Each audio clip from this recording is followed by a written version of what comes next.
Hello and welcome to Gaming Together, a cooperative podcast. I'm your host, Phillip, and I'm here with my co-op partner, Nave. Each pod, we play through a cooperative experience and related to you, the listener. If this game is the creme de la creme of co-op, there's something better off playing solo. It's good to be back, Nave. Welcome back, Phillip. And this is Classic Gaming Together because I just woke up probably about 20 minutes ago. We're back, baby. Yeah, returning to form. Back to the good old days. The boys are back in town. First off, Nave, I want to say thank you for that last little episode you did for me and all the nice things everybody said about my newborn son. Did you hear any interesting questions you had? Any passionate answers to? Maybe you disagreed with me on some of these things. Like maybe you think that it would be better that you had feet for hands. No, okay, so that was just it. Is whenever I told my family like, hey, Nave made this really nice episode for me. Do you want to hear parts of it or whatever? And they're like, yeah. So I played them the whole first part, and then we just let it keep playing, and we just listened through the whole thing through. And every time a question came up, we would all yell out our answer. Definitely feet for hands, or hands for feet. Like that. Like that's the move. Luckily, we agreed on pretty much everything. There was not any. You don't have to kill any points. of them. No. Everyone's like, obviously, you need to have hands. Like, how often do you need? Like, okay, feet are much better at running than hands. Like, you just look at monkeys; they look terrible at running most of the time. Yeah. They're just using like only their back legs, but they are grabby boys with those little hands on their feet hands. Yeah, it's like you think about what distinguishes us between the rest of the animal kingdom, and it's our opposable thumbs. Now, what if we had 4 of them? We'd be unstoppable. Unstoppable. Think about all the multitasking we could do. I could be scrolling Twitter on one foot, playing a video game with my hands. What is my other foot doing? Petting my dog? I can do that with my foot regularly, but it'll be a good scratch instead of just a rub. I always think about, just the general feet for hands argument in Star Wars Episode 1, The Phantom Menace. Do you remember Sebulba? No, what? The champion of the pod racing circuit? I do remember Sebulba because he's the fast guy in Episode 1 Racer in the N64 game. Yeah, he's the champion that Anakin has to beat. But he walks on his hands and he grabs things with his feet, which seems so he's evolutionary. It's that's it. And he grabs stuff with his hands. And he's eating with them and driving and stuff. It's that is so odd. It makes me think of the the baby seat, but it's like a swing. So he's doing that. He's like his body's like the baby seat. Yes, in the swing. His arms are I don't know, the structure, and his body is a pendulum that is being supported as he's able to grab things with. It's keep the structure's abilities but swap their locations on our body. Like what if our legs were attached to our shoulders and we had our arms attached to our hips? That's basically what it looks like. Probably have a lot stronger of a heart. That'd probably take a lot of effort to get our blood to the bottom there. If it came up and down, that's what I thought. Yeah, our stronger limbs were higher up on our body instead of lower. Yeah, it's like if you hang upside down, that's why you get so dizzy and you start to black out, is because your heart pumps up to your brain a lot softer than it pumps, or a lot harder than it pumps down to your feet, because it just lets gravity take over. That's why fucking astronauts. Oh, it's gross. I don't want to start talking about that. But yeah, it's gross. What was I gonna say? I don't know. Now I'm thinking all about that. Was there any other questions that you guys were fucking really upset about? Did you disagree with me anytime, or did we all just one big happy family? I think it was mostly a big happy family. I don't remember everything you said, but nothing really offended me. It was probably kosher most of the time. Perfect. If anything, I like to be as non-confrontational as possible, as everyone has ever known me. All right. Well, we are a video games podcast, so let's talk about what we've been playing this week. Nave, what have you been playing? Not a whole lot. I started playing Control again because I desperately need space on my hard drive. So some of these games that are 40 to 70 gigs that have just been chilling there for a while, I'm looking at you, Elder Scrolls Online. I need to start, picking up the pace and start beating some of these. I'm tired of playing all these indie games and deleting 2 gigs off of my hard drive after 20 hours of gameplay, and I'm just all right, it feels like I absolutely did nothing. So I was playing Control, And I got through this really amazing part, and I was like, holy shit, this game is like game of the year material if they keep this up. And I told Philip all about it. It's this you go into this maze, and everything starts like moving around, kind of like a Was it called the Ashtray MC Motel or Escher. something? Yeah, it's the Ashtray Labyrinth or something like That's that, it. Yeah. or the Ashtray Maze. But it's like an MC Escher painting. It's really cool. Like everything starts moving around, and you start running on the wall and the ceiling and stuff, and everything's like being formed in front of you. I'm telling Philip about it. I'm like, Philip, I just got done beating this part, and he says, I don't care. I want to play Power Wash Simulator. And I'm like, no, no, Philip, I don't want to play that. Also, and I'm describing it to him. Philip goes, oh, that's the best part of the game. Game's never going to get better than that. And I was just like devastated. I stopped playing immediately. I was like, oh, I don't know. Apparently the game starts to end like pretty quickly after that. The game itself is fine. Like I'm starting to get a little bit more and more aggravated with the combat. The more difficult like the groups of enemies become, because it starts to really point like starts to really like tear at the seams. Like the combat is only fine. You know what I mean? The best part is the telekinesis, but some enemies dodge the telekinesis, which forces you to use your weak poopy Nerf gun to shoot at the guy, which I only have the OG pistol and the shotgun, and I just never bothered with anything else. So maybe it's my Exactly. fault. Yeah. It's like No, no, playing no, no, no. Cuphead with the Those are the original best in the gun. gun. Those are the best guns. Oh, Honestly, like okay. Well, I looked at everything. I was like, charge shot, ugh. And then I was like, the SMG, ugh. I have a shotgun. What do I need an SMG for?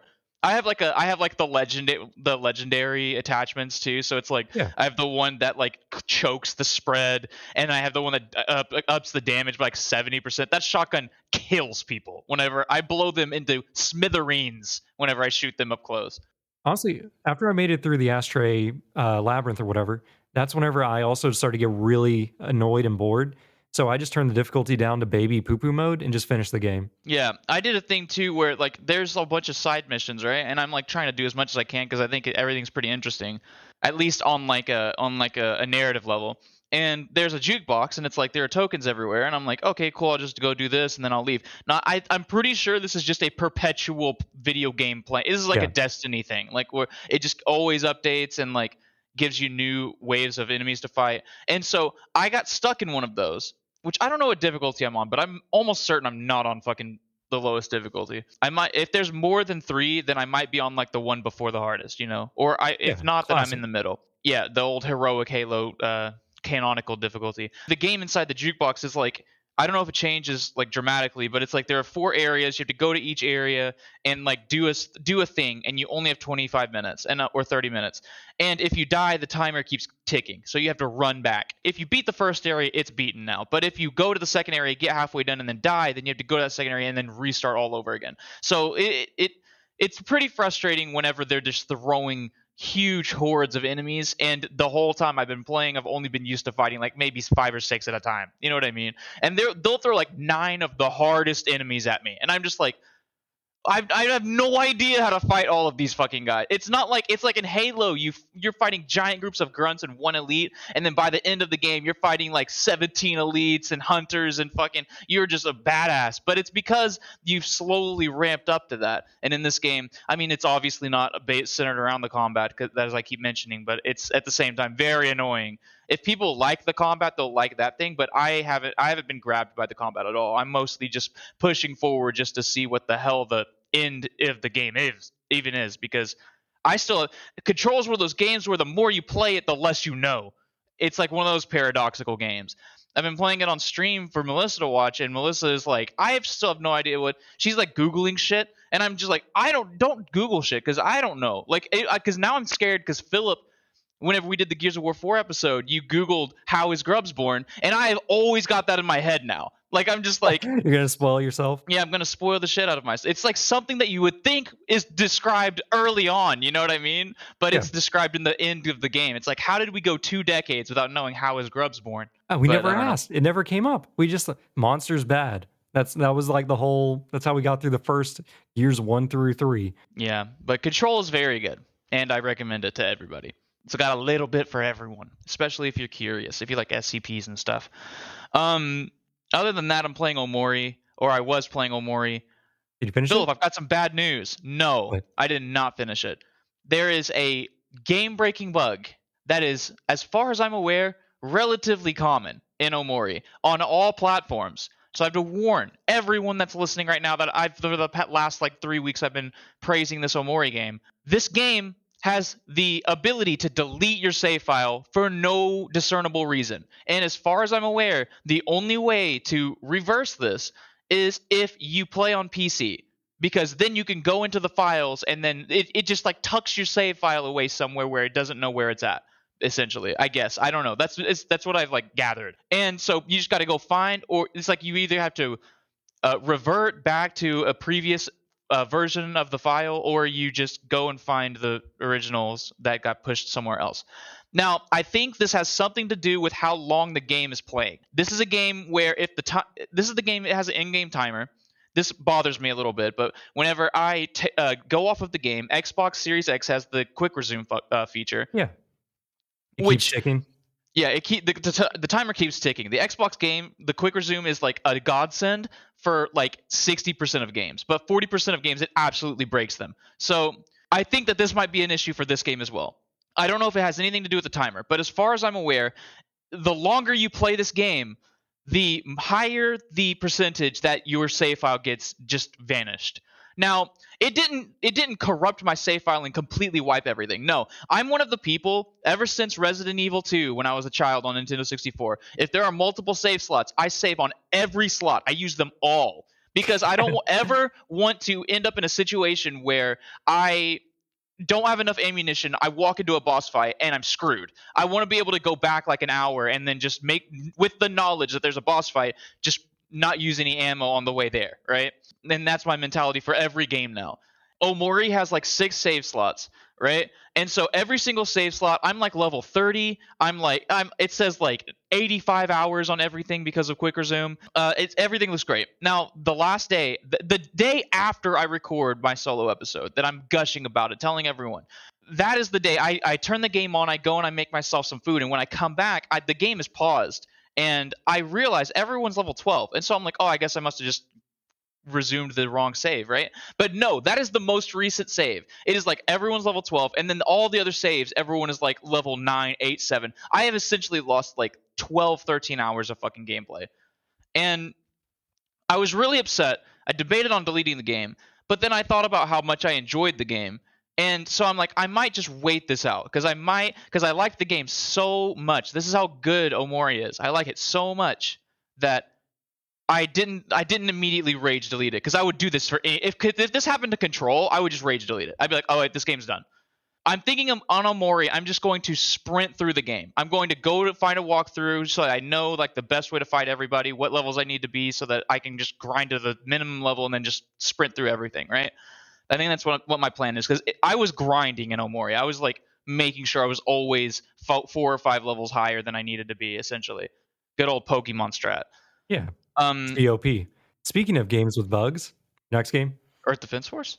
No, Power what? Wash Simulator, a game I Oh wanted shit! to play, but it's very Damn, I bugged. forgot. I forgot I even wrote that down. Yeah, we were gonna maybe do that as our next episode, but go ahead and tell them what the hell happened because we played this together. So this Okay, will be the so branch. in my limited research, I was like, why does the game keep crashing for the guest whenever they are in your game doing power washing with you? From what I've read online, the developers put out a statement saying, do not look at the sun. There's a problem with the lens flare where, for whatever reason, it crashes the game. And I cannot find any fixes. They just say they're working on it. This from like just a couple days ago. But even not even looking at the sun, we'll just be playing along. And this is on all the different kinds of Xboxes we've tried. We've tried with my daughter joining me, and even on her normal Xbox, not the Series X, still crashes. So I don't know what's going on, but we can't play it, even though I really want to force Nave to play through because something about playing incredibly boring games with Nave is just really fun. It's because it bothers the shit out of me, and also you can see how bad in real time. You can see how bad my ADHD is because Philip would be doing something. He would clean this fucking side of this house beautifully, be spick and span, and then he'd go to the roof and see what I'm doing, and I'm literally just drawing loop-de-loops and I'm scribbling like children do into their notebooks when they're listening to their teacher. That's exactly what I'm doing. I'm doing nothing. I'm making the progress bar go up, but I'm effectively doing nothing because you still have to go over everything all over again. It looks like graffiti though, so it's pretty fun. It's like reverse graffiti.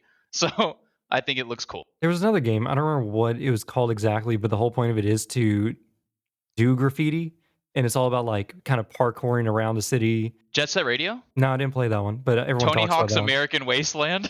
No, Because I can't it's a remember. little bit It of was something that. like toxic something other. Oh, it was whatever, moving on. We'll get to power washing eventually.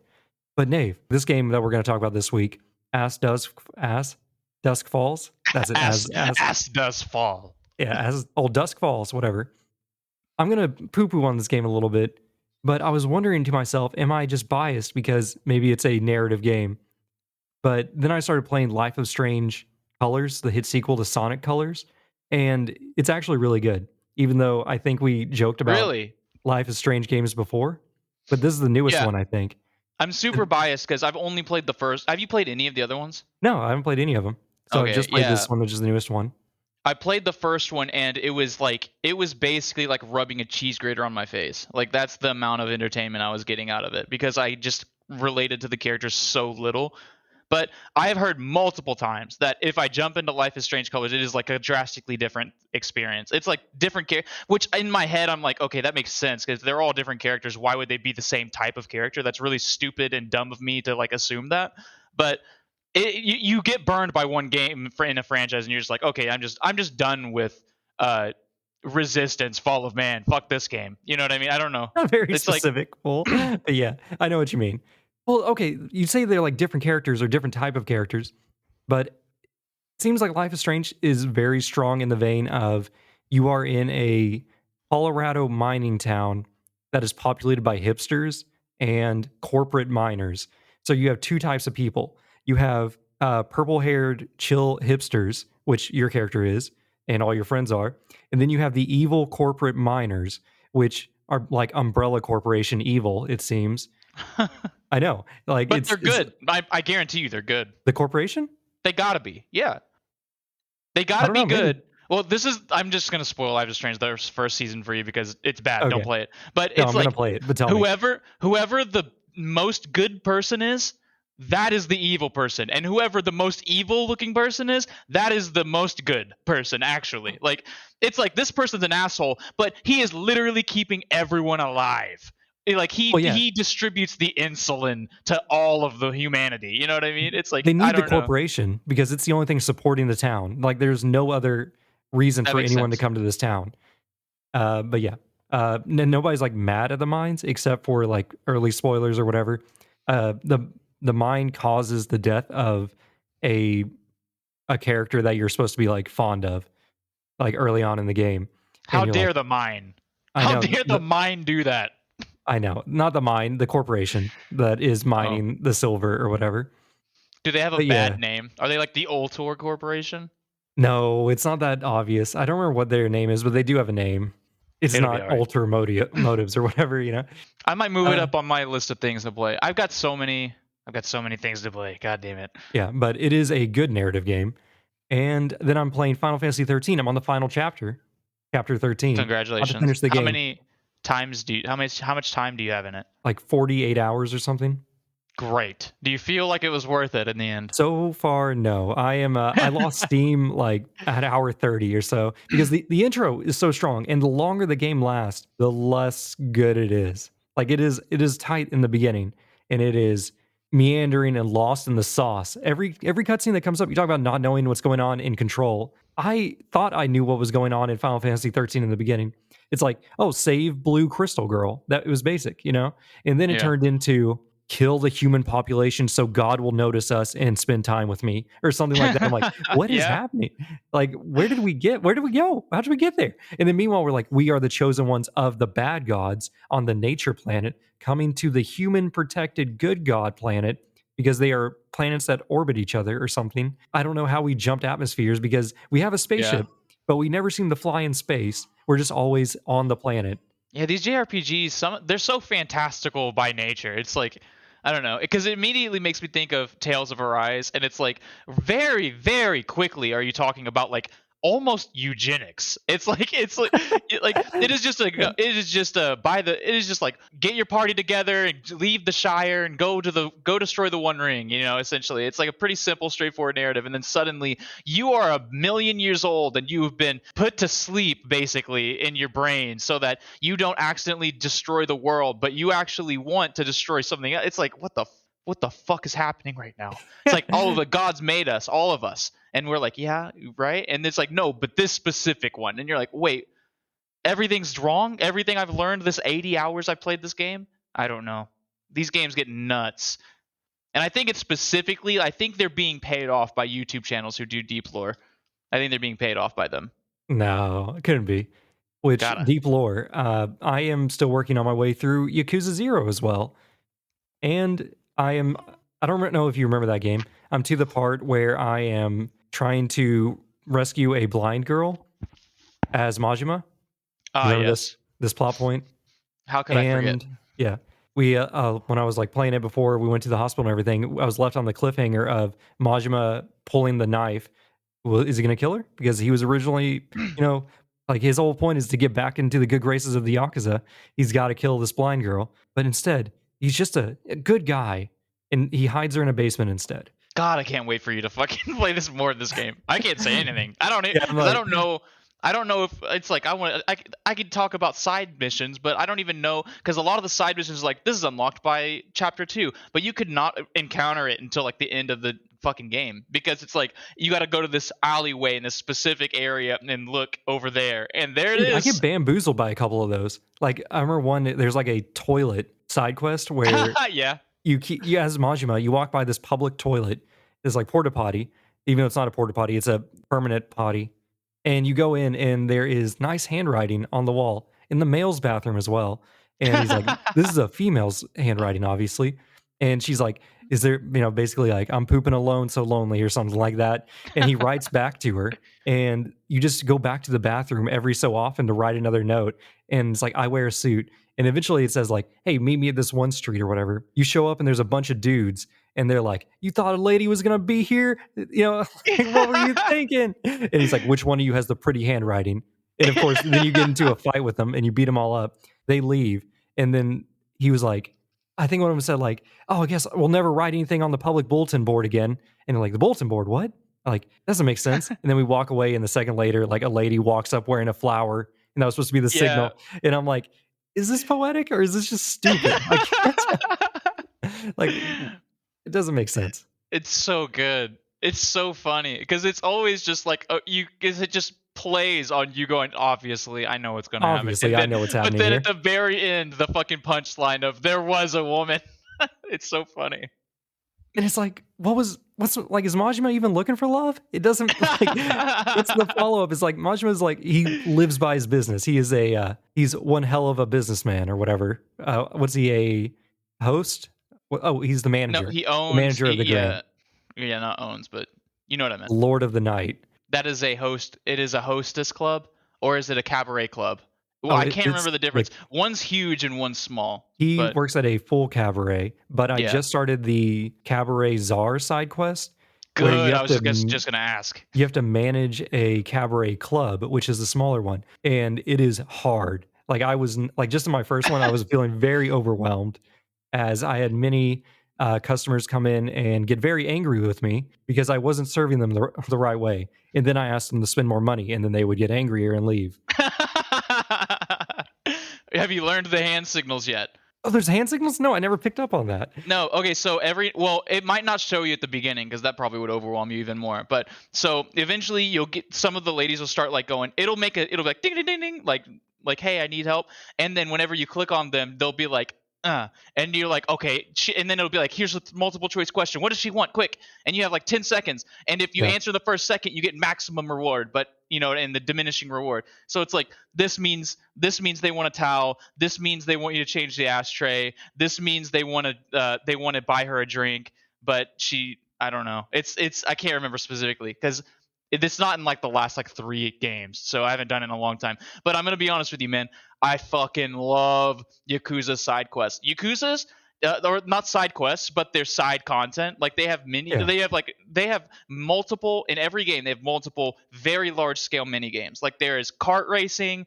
There's like golf carts in go kart racing in Like a Dragon. There's so much stuff that you can do. Like baseball is huge sometimes. Depends on which game. And this each one Kiryu will have one of these as well. So Majima has his cabaret Yeah, club. the real estate management. I already got Yes. that from the All old right. man. Right on. Which one do you like more? Real estate, honestly, like I feel like it's more in the vein of like expanding an empire. It makes me feel very like moving my kingdom up. Whereas the cabaret Yeah. thing seems very cafe rush. Like I like those like flash games, Diner Dash or whatever it's called. Like Yeah. those type of games where I'm like, this is too stressful for me. I can't do this. The Kiryu's thing is a lot more like an idle game too, where this game is like a very active. It's like a puzzle game basically.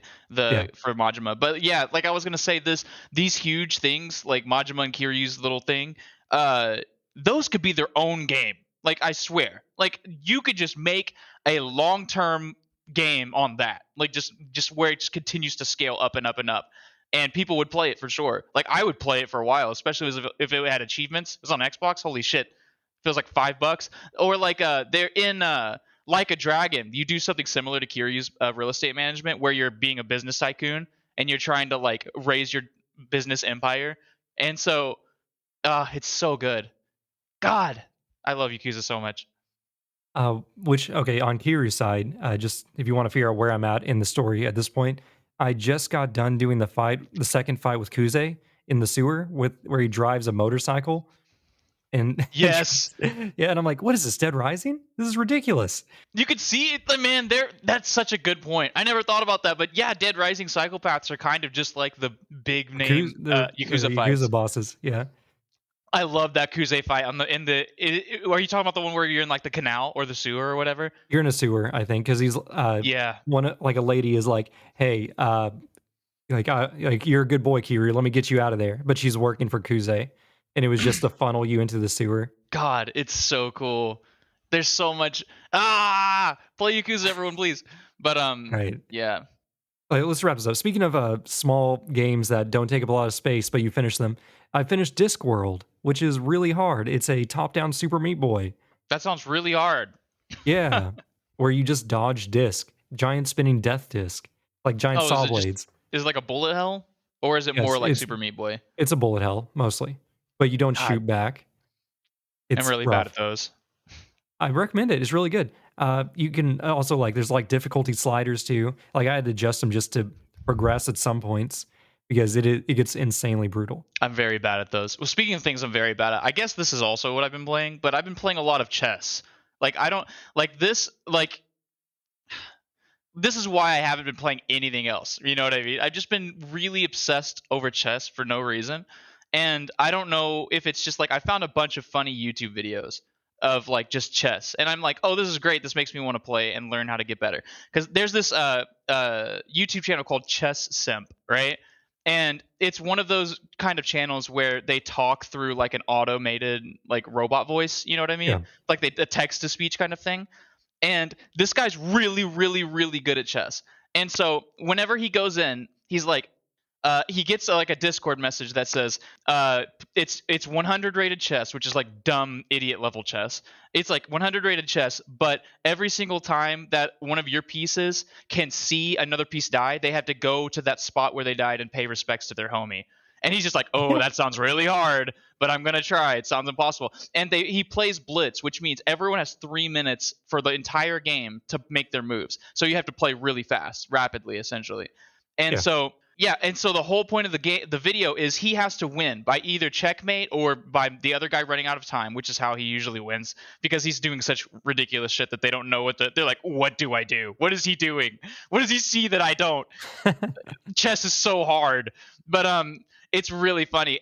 But the funniest thing is that he's so good at chess, but he doesn't always win because a lot of the times the stipulation is like, if you it's like 100 rated chess, but your king is loyal to his woman, and so if he ever gets seen by the other queen, then you immediately lose. And so he has to resign. And it's so funny because he'll be doing something and he'll be like, all right, I can do this, but if he does this really stupid move and puts his queen right there, then I'm going to lose. In no world does anyone with a brain move their queen, right? And then it moves right there, and he's just like, "What the fuck?" And then the video ends. It is and every video is like 2 minutes long, so it's so digestible, and he has so many. He uploads like a couple every couple of days, so I recommend everyone go watch Chess Sim, and it will make you want to play chess because he is like, He's like, I want to move bishop to e5, but because then I could go to pawn, then knight takes, then I take with rook, and then he takes with pawn, and then I take with queen, and then checkmate, and you'll be like, whoa, you know what I mean? Does this guy see the It's like, future? What's going on here? yeah, and so I started watching like really high.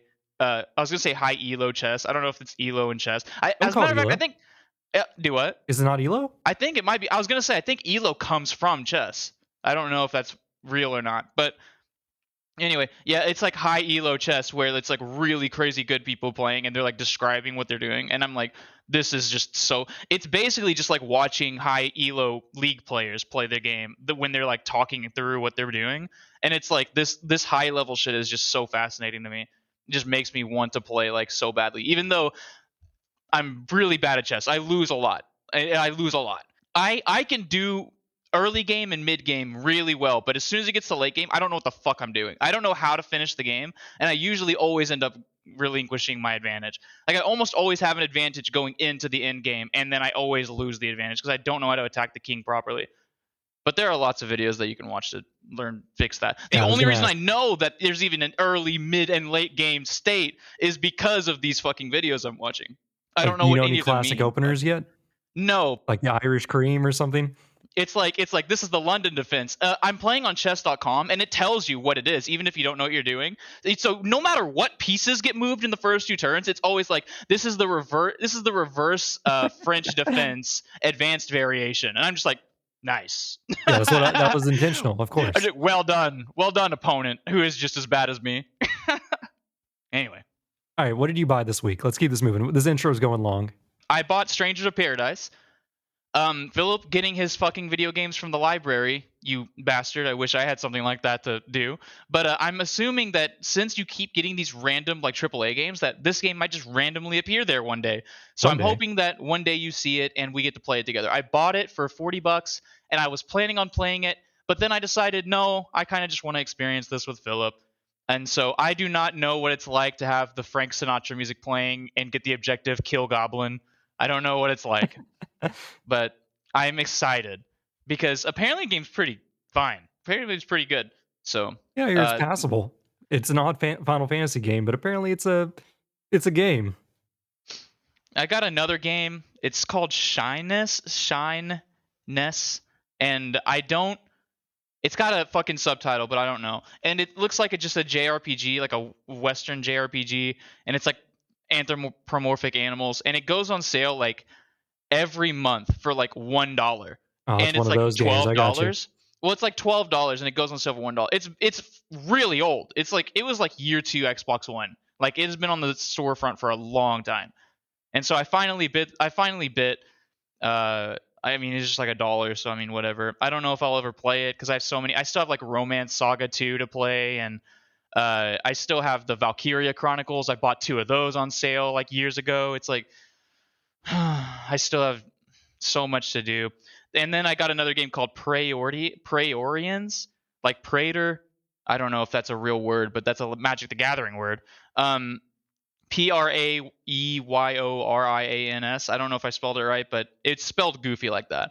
And it's like an HD re-release of a PC real-time strategy game. Kind of looks like Age of Empires, and so I'm like, Yeah. oh, cool, Age of Empires, I like it, and so I just bought it. That game was probably like $3 too. There was another one by the same guys, another HD remake that was like Commandos or something that had army soldiers, but it was like $8 for some reason. So I was like, I'll get the ye old one. I'm more interested in Age of Empires area anyways. I like Age of Empires more than I like Command and Conquer, even though I do like Command and Conquer quite a bit. But Yeah, it there's sounds something like a about Roman thing.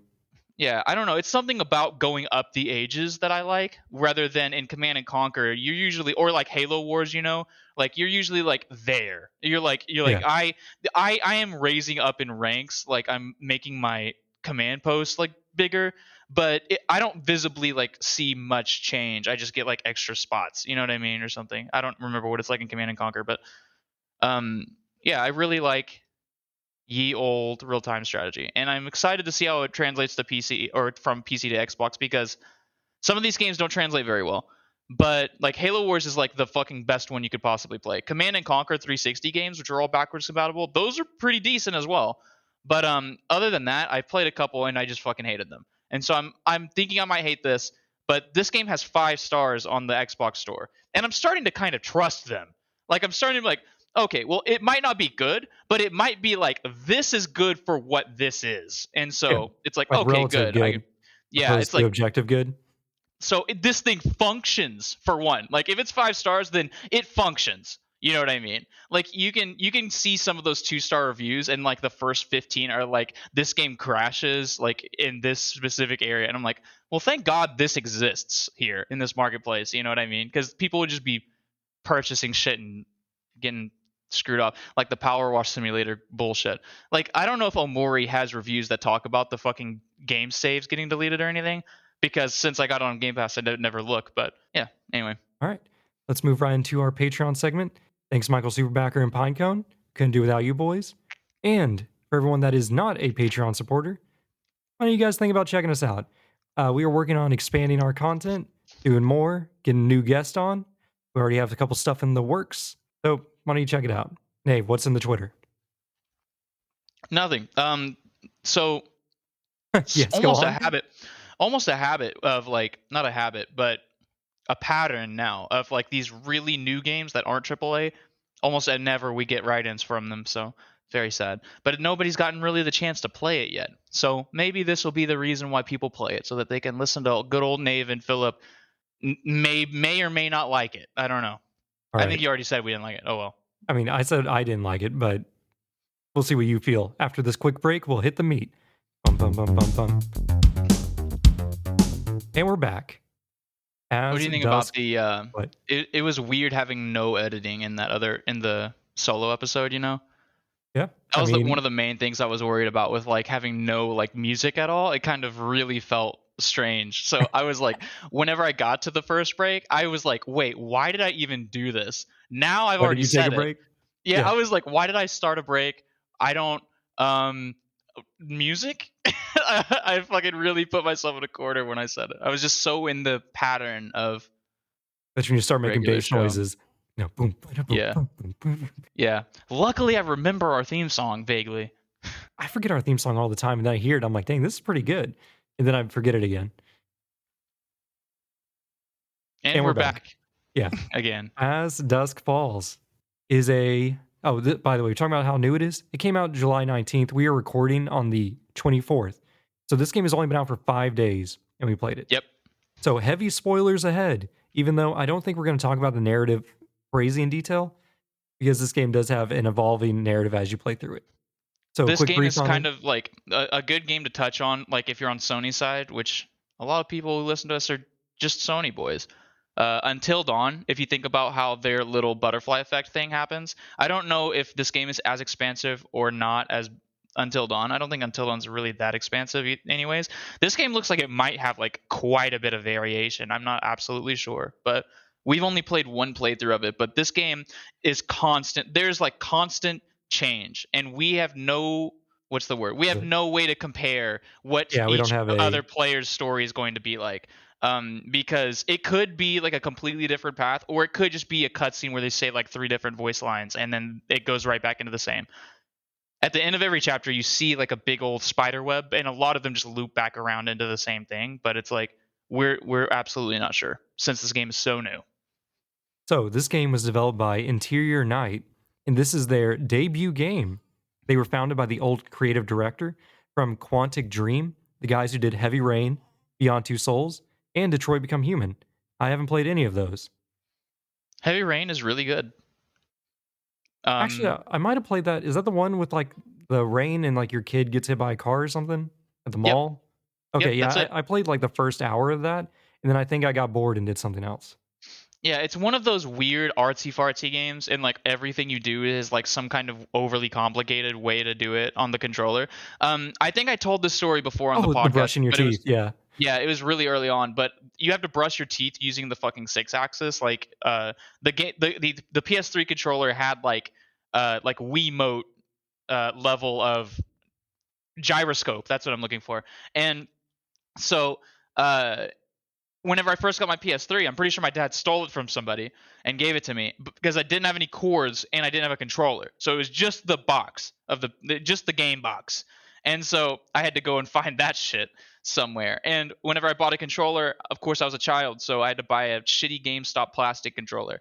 And whenever I got this is like the second game I ever played on my PS3, got to the point right at the beginning where you brush your teeth, got to shake your controller, doesn't fucking work. And so I had to wait to I had like two games, that and I had Heavenly Sword.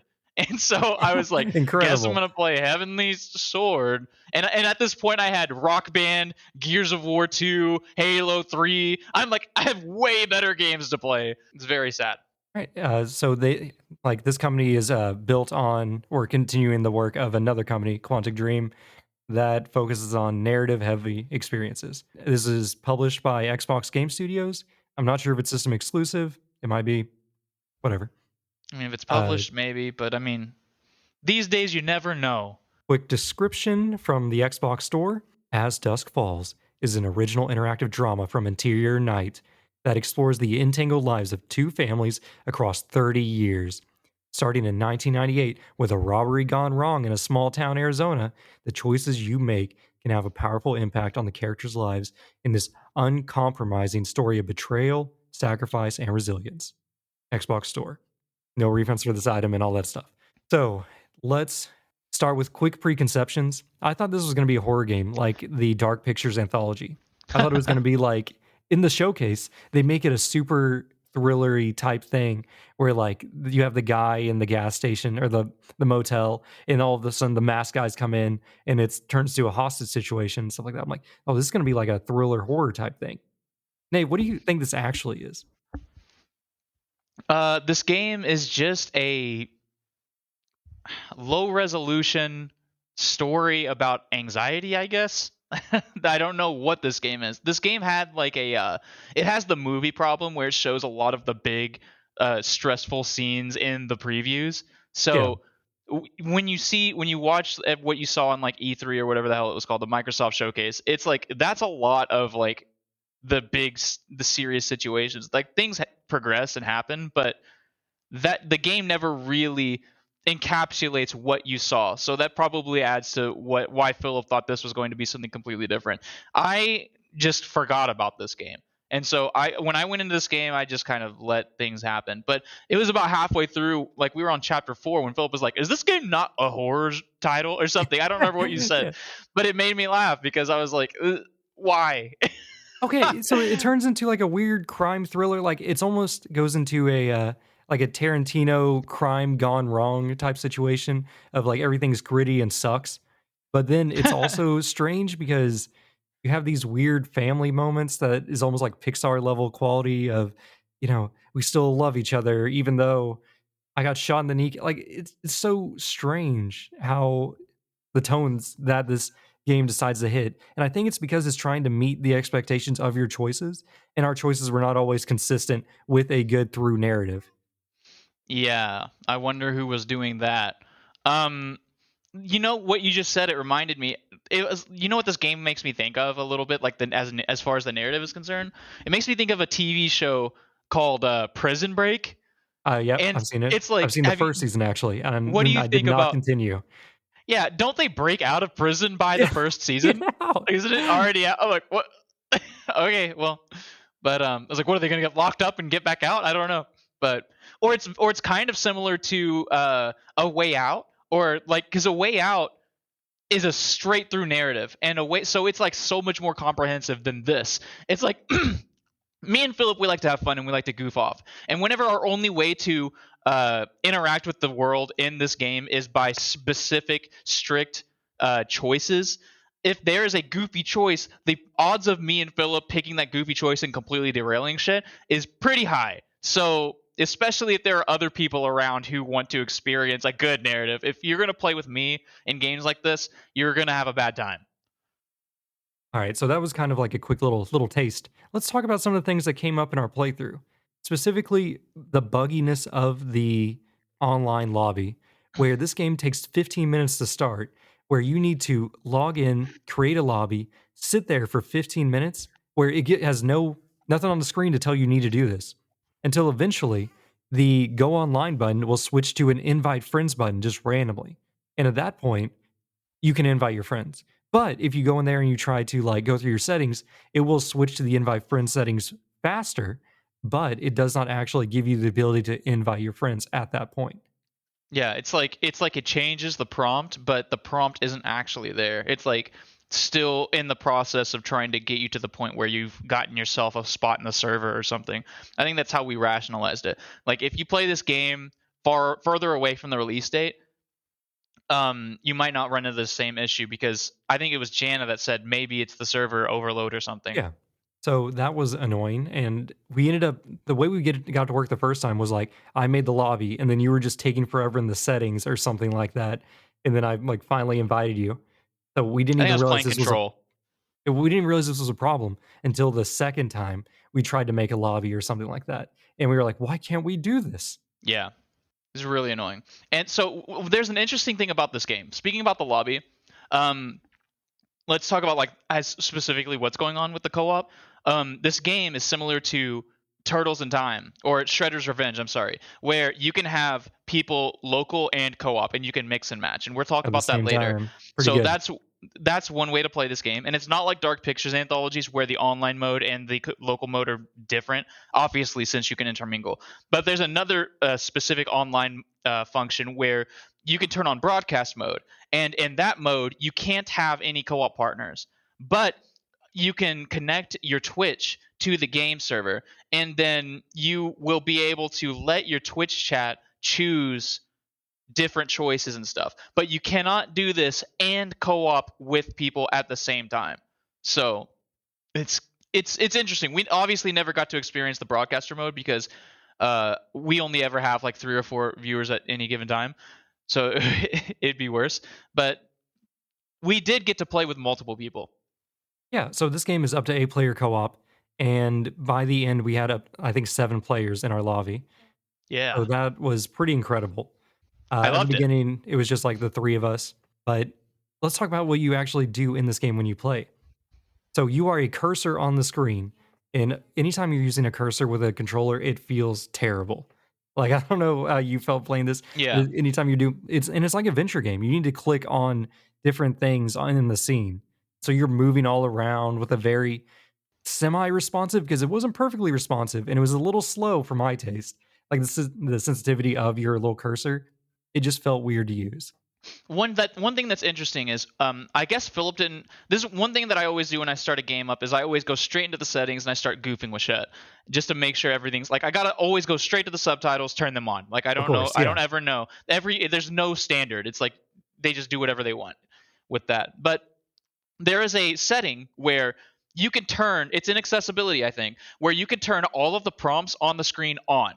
And this is something that I learned from Walking Dead, like or Telltale games, I mean, which is The Walking Dead is one of those, where those usually always had that thing as well. So there'd always be a little icon for like little things you can hover over. That way you don't have to waste your time grinding your face on fucking shit. Because that's what I would do. Like I would find everything, but then I would waste 10 more minutes walking around goofing off Yeah. trying to figure out where everything You else gotta get was. all the interactions. And so I turned that on immediately. We played this entire game with Melissa, and I don't think Melissa did this either. So I think Philip and Melissa both had to actively move their cursor around the screen to find the things. And I always just saw everything immediately. So, That is basically how it was played, and when the options come up on the screen, it would be a democratic whichever option gets the most votes, you click on that. That is the one that actually gets to happen in the narrative. Now, there is a sub function of overriding. Basically, you get 3 overrides each chapter where you can press Y and you're like, I'm picking what's happening. Like, this is no longer democracy. And these had to be some of the funniest moments in the game. Like, we'll talk more about like kind of the context of these, but I wrote down like what I thought the funniest overrides that came up between me and Nave were.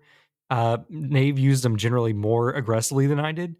And so like the first one Nave used, I think we're wandering into spoiler territory for the first time. So seriously, since this game is so new, if you do want to play this with a bunch of people, now's the time. it was like one of our like with the family that is being held hostage. The whole premise is under two families. You have an outlaw family and a hostage family. Anyways, hostage family, you're playing as like the dad, and you either need to calm down the dog because the dog is freaking out and the outlaw family might kill it, or you need to say something to calm your wife down because she was also like freaking out. And Nate was like, "Override, we got to save the dog." And so he saves Everybody the dog. unanimously was like, "Please save the wife. The dog's an animal," and I was like, "No." Zeus, which is his name, it's Zeus, and he looks like Wishbone. He's like a little rat terrier. He's so adorable. Oh my god, he's so adorable. And I was like, "No, dog now." Okay, so there was another point in a flashback where the outlaw family has his youngest son help him murder a loan shark by burying him alive. And this is where Nave took over and said it was our Joker moment and made us bury this guy alive as we were playing as the youngest son of the outlaw family. And I'm like, I guess this is our Joker moment from now on. This character's just gonna be he's murder happy. You know, he's down to murder. Yeah, he's got Even, his KD is officially one now. even though up to this point we played him as like a nice guy, and then Yeah. like this was the point where it's like, no, I guess this guy is no longer nice. Well, that's the thing too. It's really interesting because I mean, this isn't what I don't think this is what they intended because there's how would they ever foresee this? But it's like we played him as a nice guy the entire time, but this moment right here implies that maybe all of that nice guy stick was just him trying to overcome the grief or like overcome the guilt of killing this fucking person with his dad. Like maybe Maybe. that's my headcanon now. Which is funny because it I really did feel that way. I was like, he's not a nice guy anymore because that was a flashback. That was like months ago, or like maybe a month ago. But like you continue in the game. I'm not going to talk about like what's going on. We'll get into the story later. But I'm like, though it is poisoned my brain because now I always know that this guy is capable of horrible shit. You know what I mean? And we'll talk about it later. But I had like some kind of weird conspiracy going on in my head as to what this game was really about, which didn't turn out true. Maybe, I don't know. Yeah, my only notable override was when the hostage takers were negotiating with the police. They were talking about their demands, and the first thing I demanded was like it was like helicopter, whatever this is, and I was like veggie pizza. We are getting the veggie pizza. Tell the cops veggie pizza, bring it in. God, so A lot stupid. of once we realized that because there are 6 chapters, and once you get through the chapter, you get your overrides refreshed. And so once we realized that, the first chapter, literally, I think I was the only one to override anything. I did it once, and that was it. And but in the second chapter, maybe we did it once or twice. But like after that, it was the Wild West. Especially once we got to chapter 5 and chapter 6, where we had 7 people in the game. Overrides got a little insane. They're And just so stacking on each other. Someone would be like, no, we're doing this. And someone would override their override, Uno reverse style. And be like, no, actually, we're doing this. And just switch it's it all really around. great. And sometimes it's like we were playing with my friends Dontre and Jesse, and it's like Dontre would be like, I want to do this, and then Jesse would override and then pick the same thing, and then it's like you just wasted it. And then Dontre would override because he just got overridden, and then pick the same thing, and I'm just like, you guys are stupid. And now I'm overriding just because I want to be the one to say, and I didn't even want this decision, but I'm gonna pick this decision because nobody picked it. Oh, another override I put down that you used was at one point we have a kid in a side family that's not core to our story at all. He is riding in the forest, and we have a quick time event, which me and you both failed, causing him to smash his bike into. By the way, this is after he like cussed out his mom and ran away into the woods, and we're like, this little punk. And it was like first thing he's riding through the woods, and he's like, and we go around the bend, and he's like narrating it like he's Lightning McQueen from Cars or something. He's like, ka-chow, Yeah. ka-chow. And then there's like a log right in front of him. And he's like, and he goes for the jump. And me and Nate both just don't respond as he's approaching. And he just smashes straight into the side of the log, falling over, injuring his leg. He's like, oh God, I gotta get some first aid as he like limps away. And Nate, we then make it to a random shed in the woods, like a hunting cabin. We open up a med kit, and there's like cleaning supplies, a nice compress for his scraped leg, and then there's like a pile of Bandages. painkillers. And then Yeah. he's like, "Take the painkillers, kid." It's like, what? And the kid, like a kid, takes like a handful of them. And I was like, oh my God. Gonna kill him. He took so many. But it never comes up. I don't think any It they're didn't like, this change would be anything funny. It didn't change anything. I wasted except my override. A in the lot of next overrides scene. were wasted. uh the hunter comes back and we're like, we gotta hide, and we were like, hide behind the door. He just goes flat against the wall. The hunter opens up the door, walks in, looks to the left, and sees him instantly. Like, that's incredible. That shouldn't have been an option, but it is. As you can see, this is foreshadowing for the listeners that this may be why we did not appreciate the story very much because we kept doing these kinds of things. Since you brought it up, the QuickTime events. That's one of the you have like absolutely no control in this game. It's basically just a slideshow, right?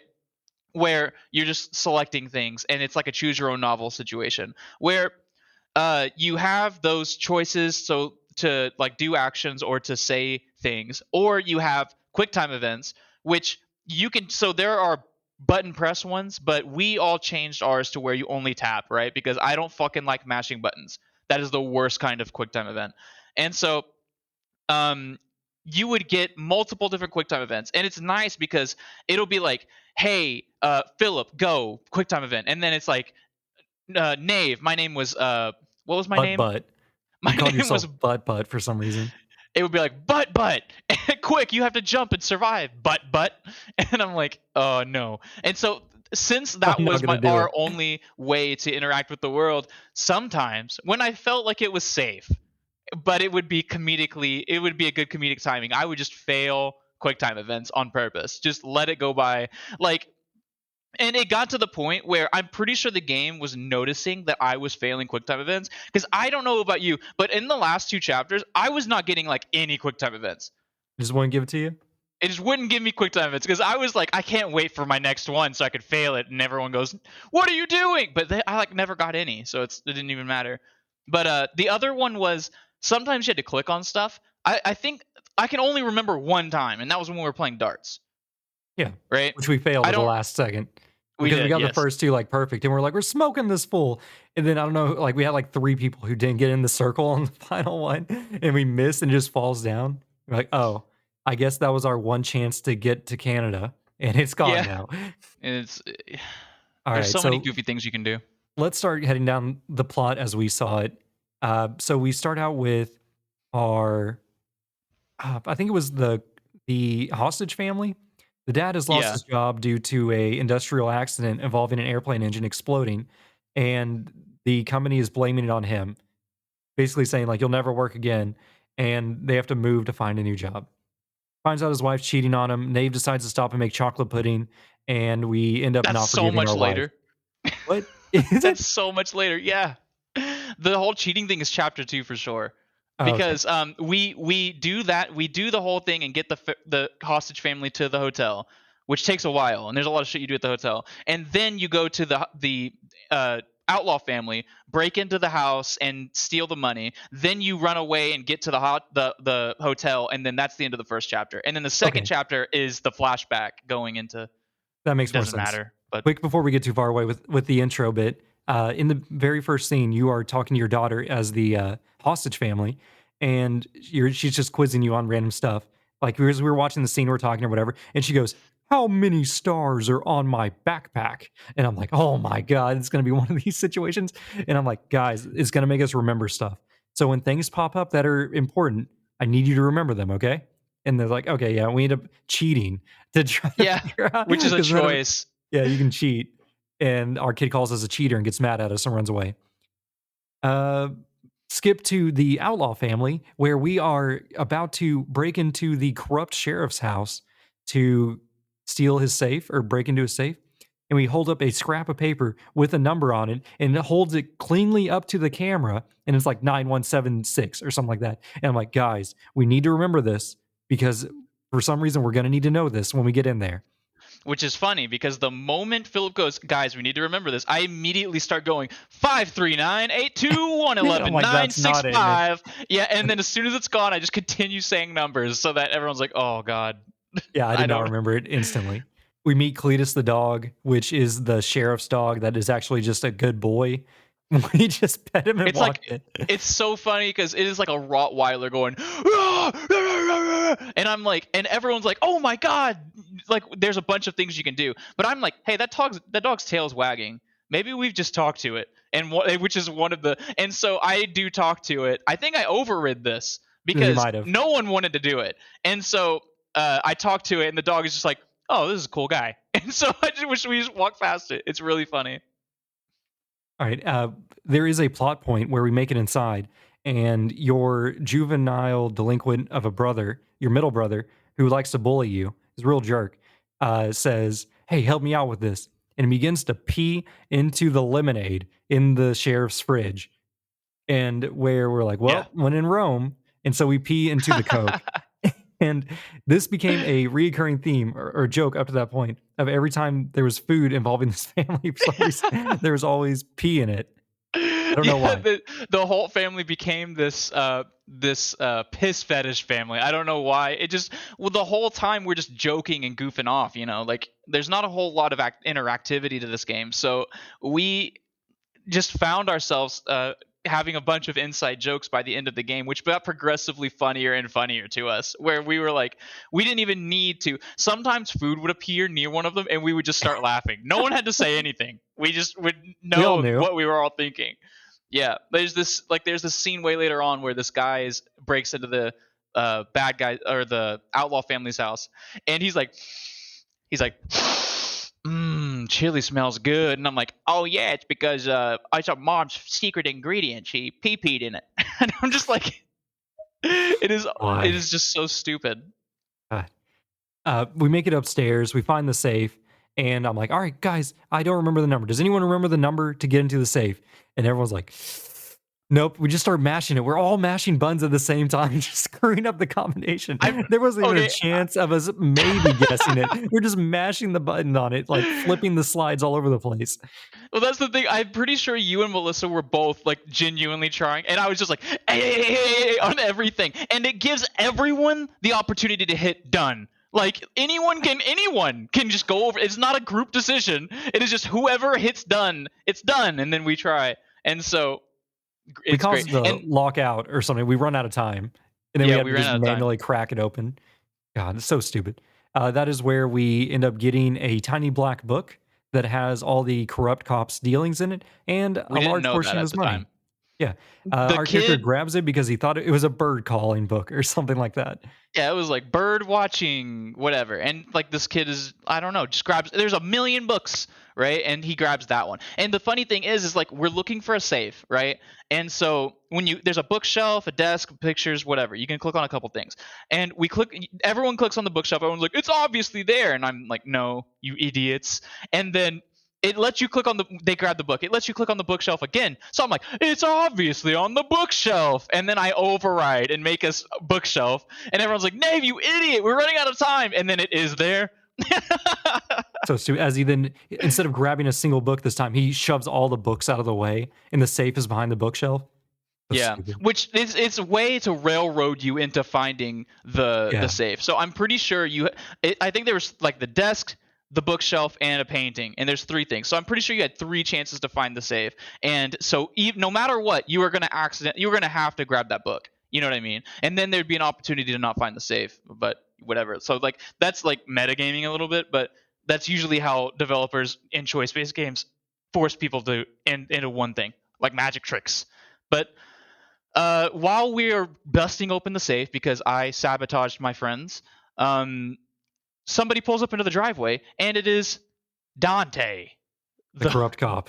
yeah, the corrupt sheriff. He's a So sheriff. My he's bad. he's uh he's in charge, Of the whole county. I guess. I don't know how sheriffs work. I thought are there more than one sheriffs, I don't know. like bigger places. I don't know, because I All right. see a lot Anyways. of cop cars that just say Oklahoma Sheriff, and I'm like, cool. Well, I they don't know. probably work for the sheriff's office. Oh, I don't know anything about the real world. So maybe that's right. I never put too much thought into it. I just went, oh, look at that, and then went on about my day. So we grab the money, we grab the book, we get in our getaway car, and we just drive away. This is where we end up rushing into the hotel where the hostage family is, and we proceed to take them hostage. Are we? What is there anything that happens before the chapter switches? There's a handful of things. Like you, there are. Oh, okay. So there's this woman, and she's very strong-willed, and they end up taking her hostage. And I'm not sure, like specifically taking her specifically hostage, because she's the rowdiest one. Even though I am always trying to make our character the rowdiest one. And they get into a fight. Her earring falls off. There's like blood on the ground, and they're holding her in the back. And a cop shows up, and he's like, oh, he just shows up every day, just grabs a drink from the vending machine and talks to us on the way back to the station. And so they're talking to him, and I am always like, we need to tell him. And they're like, no, Nave, they're gonna kill her. And I'm like, fuck that bitch. My Oh family's in no! danger. My family's in danger, and so is Zeus. Zeus is specifically in danger because all of the bad guys are in the back over there. And so we let the cop know, or as a matter of fact, we don't, because I keep getting outvoted. You know what I mean? Because Philip and Melissa are being sensible about this game, and I am just trying to have fun. And so we eventually get outvoted. He sees the earring, and Philip goes, "You know what, Nave? You win. We need to tell him. Like, he needs to know. You've convinced me." There's a lot of moments where people convince each other because you don't instantly get to choose and then it happens. Like, it gives you a good amount and you can re-choose. Like, you can hit B and go to a different place. It gives you Yeah. like 5 or 10 seconds to re-choose. All right, so we end up tipping the cop off. He goes outside and calls for backup. And this is where Dante shows up and he realizes they have the money, they have his little book. He manages to negotiate enough, like kind of like talking to him and stuff. And when they send a hostage out to get the pizza, that's our character, the veggie pizza, and we get slipped a pager at that time. And this became another running joke of every time we get a message from Dante, our main character would instantly turn around and stare at his crotch and read it like in the most obvious looking way possible. And then we of course make the joke like the people the outlaw fan be like, "Hey, bud, what are you doing over there?" He's like, "Oh, nothing, just staring at my crotch. Just don't Just mind me." don't. I get when I get nervous. I just touch myself. I'm sorry, but like I always busted into this weird. There was a character like a mechanic that had this weird accent, and I always just reverted back to that character's accent whenever I was anyone. It didn't matter, but it just became so fun to me. It was my way of entertaining myself while watching this movie.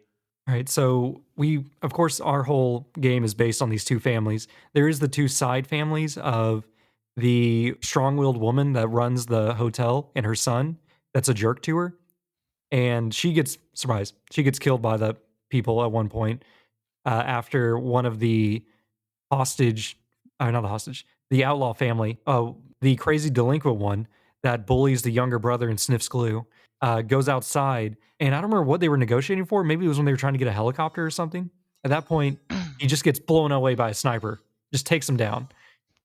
Yeah, so he takes you out, and it's like there's some weird negotiation that breaks down. I don't know why. There's the smart brother, the loose cannon brother, and then there's the young one that you end up playing as.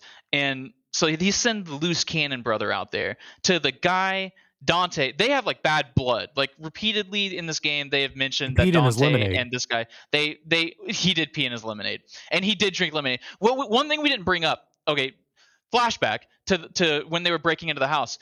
Our character goes into a room and Dante's wife is in there, who is like a paraplegic who can't talk for some reason. I don't know what it is.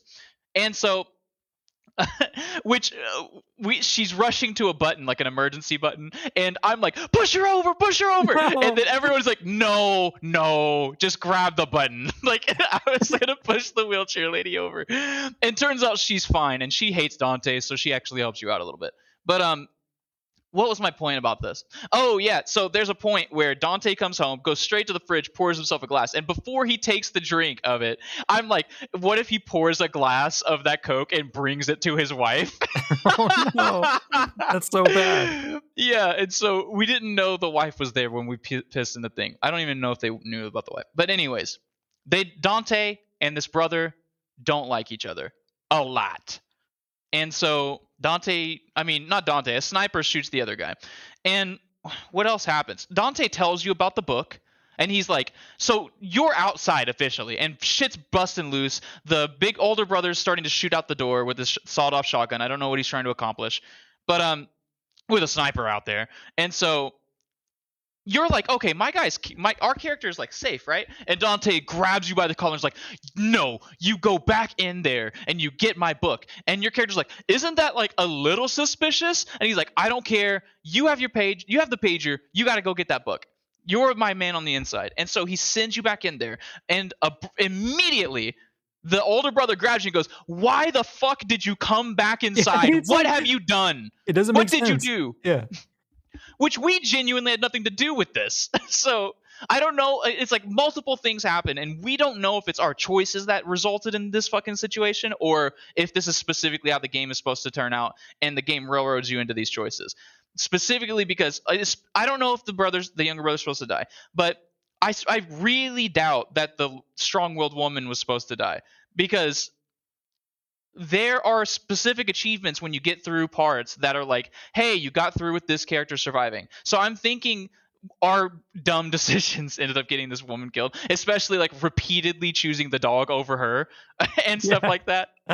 Like, we were very adamant about protecting this dog. And so this girl would yell, and we would be like, oh yeah, good, just take pressure off of the family. That's good. Which our daughter had escaped earlier on when they negotiated a trade for the pizza, I think. Oh my God.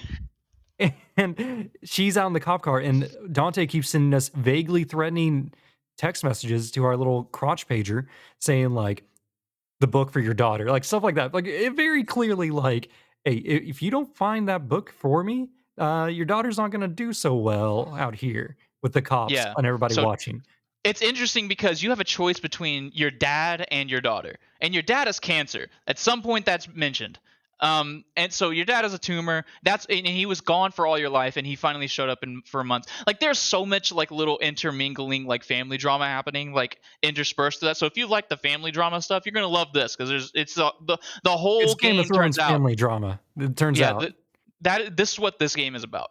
And so, what was I saying? Oh, the daughter's outside, right? The daughter's outside in a cop car whenever the brother gets his brain blown out. She sees the whole thing. It is so funny because it immediately he gets shot in the face. You get a close up of the dude and he's dead on the ground, and then it immediately cuts to the daughter going, ah! It's just screaming in the fucking truck. It is so funny. It's like, why did they not remove her from the scene? Like, it doesn't make sense to keep. I don't know. It's so weird. It's for convenience. It's contrivance, because she does something later on. Like, she obviously escapes from the back of a police car. I don't even know if you can open the back door from the inside. Is that possible? I don't know. It's weird. Whatever. I don't think we really need to talk too much more about the hotel, except eventually Dante just gets tired of dealing with them because the feds are coming in to deal with the situation. The mom shows up. Mom? Which mom? Yeah. Oh, yeah. Sharon, the mom, shows up. And she's the mom of the bad boys, and she just walks up to Dante because apparently they know each other and they're on standard terms or whatever. And she's like, "I'll go talk to them and settle this." Of course, she walks in. It's really funny because like the first thing that she says when she walks in is she's like, "You're supposed to take care of your brother." And I immediately go on this. I think I clipped this on Twitch. Which, by the way, Philip didn't include his audio on Twitch. On Xbox, you have to opt in to your audio when someone's streaming, and Philip didn't do that, or he did and it glitched. I don't know what happened, but. So a lot of moments that were really funny, it's because Philip would say something like we would interact, me and Philip were. And so it would just sound like I'm schizophrenic instead, where I'm just talking to myself. But anyway, we're talking about, like, we're making fun of this situation because he has a sawed-off shotgun. What's he going to do? So I was like, he's like, they got a fucking sniper rifle, mother. I don't know what, I tried. I shot my shotgun. Even the fat man's running at me. He was right in front of me. Didn't get hit. This thing does nothing. It's not like the video games. I don't know. Mom shows up. Also, this takes place control. in like the 80s. Yeah, I think. Is it the 80s? It was like 90s. I don't know. 90s. I think it was like 98. We were perpetually confused by this. 1998. There's an 8 in there somewhere. Yeah. Robbery's going wrong. Eventually, Dante gets tired, just takes a school bus and crashes into the front of the whole hotel. I think they negotiated down to school bus. I think that's why it was they the said, school bus. No helicopter, we can get a school bus. Dante needs to end it and get the book back before the feds get there, because if the feds find out about all his crooked dealings, That's going to be bad. Yeah. And they hint that it's not just bad for Dante, but Dante is the sheriff that keeps the crime in check with how he handles the money, which is a kind Oh, of a weird thing. But by the way, the reason why the brother gets killed is because the all of the brothers of the bad family, the Holt family, or the bad guys, um, they don't know anything about this book. Like the younger brother that we have control of, we grabbed the book that had the smaller book inside of it, like pages cut out, like a little pocket for the small book. That's the little hidey hole for it. We had that book completely arbitrarily, and the game did not even like tell us there was anything inside. So nobody knew that this book had the smaller book inside of it. And I don't even remember how we find out that it's in there. But the brothers genuinely have no fucking clue about this book. They only wanted the money that was in the safe. And so whenever old boy goes out there and is like, I don't know what the fuck you're talking about, and that's when he gets shot. Like that is why Dante's so infuriated. And in our character in the hostage family, since we don't know there's a black book, even in a meta sense, that character obviously has no idea where the book is, and we're like searching everyone. We're searching the bags. We're searching like everywhere that we can for this book, and we're like, they don't have it. You know what I mean? And that's yeah. when Dante starts going up. Like he's like, I have to do something dramatic right now, and he drives a bus through the front of the hotel, catching everything on like fire and shit. Like Oh no, it's there's no terrible. fire until the mom then pulls out a can of some kind of Oil. oil or something like that and makes like a bomb that then firebombs the front of the bus that then burns down the hotel. This seems dangerous. Yeah, it is insane how fast things move at this point. There's lots of violence. Deputies are running in, getting shot, shooting back. Our main dad ends up getting in a fight in the pool with the older brother, hand to hand, before eventually just getting shot in the kneecap. He ends Probably up because surviving. we were fucking around so much. Yeah. Because we were trying to make them mad and everything at any point. Well, our characters seem to never be in danger of dying because we like I would do something really stupid and then they'd be like, "Don't do that again." And I'm like, "Why are they giving me so many chances? They should have just Yeah. shot me the second time I did something crappy." Like I mean, like when you break out of like a room and start digging through their money bag looking for a secret black book, and they're like, "What are you doing?" As you're holding yes, a pager at the same time talking to Dante on the like outside. like we go through their shit and get caught. We have a pager, we're communicating with the cops, we get caught. They lock us in a room, we get on the phone and talk to the cops and we get caught. Like it's like there's so many fucking situations where that should have been the end. Like I get it. They don't want to kill people, but the fucking crazy brother just shoots the lady because she's talking shit. Like it's like some weird kind of plot armor that your main character has, which is funny because our character has a specific achievement for completing chapter 2 without him dying. We did get shot, but it's like he shot us in the knee for some reason. You know, it's like he had every reason to shoot us in the face, and his mom was sitting there like, "Do it, shoot him right there, you know, shoot him dead." And like it's like, and this is another contrivance where it's like you ask why the daughter didn't get taken out of the fucking the whole dangerous situation whenever she got rescued. Well, it's because she had to escape that car and then show up in this pool area to be held hostage. Yeah. Which is why our character got shot in the first place, because there were a lot of like choices and like negotiate, cry, plead, whatever, and then it's like grab the gun, and I was like, grab the gun. Like All why or not? nothing. Obviously doesn't work and we just get shot. So but there's another moment. Are you talking about the other parts where we get disarmed? Because we get a gun like Yes, 3 separate times, and we get yes, disarmed 3 separate times. there's a moment where the older brother has a sawed-off shotgun, like a double-barrel sawed-off shotgun, like he's the fucking Terminator, right?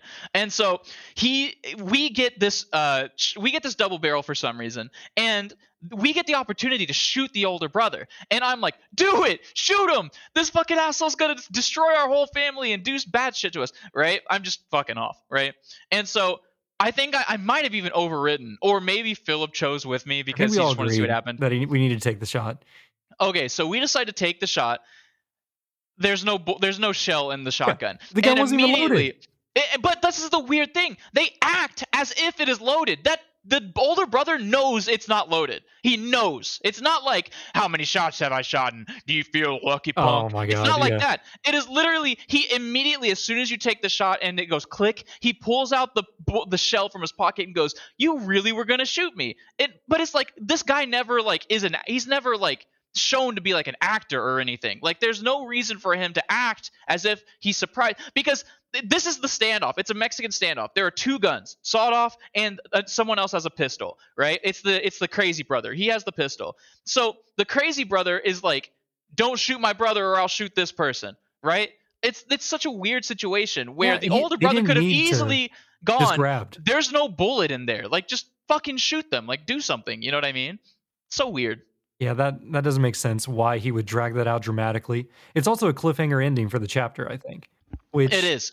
I think is that's the beginning of chapter 3. Like, whenever you realize that the shotgun's empty, because you keep going back into flashback territory and stuff. I don't know. Is that kind of like dishonest storytelling to make it like we're doing this just for dramatic effect, and there's I like guess so. no character reason for it to actually happen? Yeah. I Because we mean, find out the older maybe. brother is very like nuts and bolts. Like we do this because of this. Like he does not, I don't know, Yeah. emotionally react very much until He's the it is analytical one. the end of his run, pretty much. Like he is, Yeah, where but things like start falling apart. we cut to later, they have a motorcycle with only 2 seats, and he's like, "I'm getting mom, and we're leaving the younger brother behind. Just leaving him. We're getting out of here. We're going to Mexico." Which And this game it's just also does this shit, right? There's a specific thing that this does, gets the game does. It is like soap opera territory, right?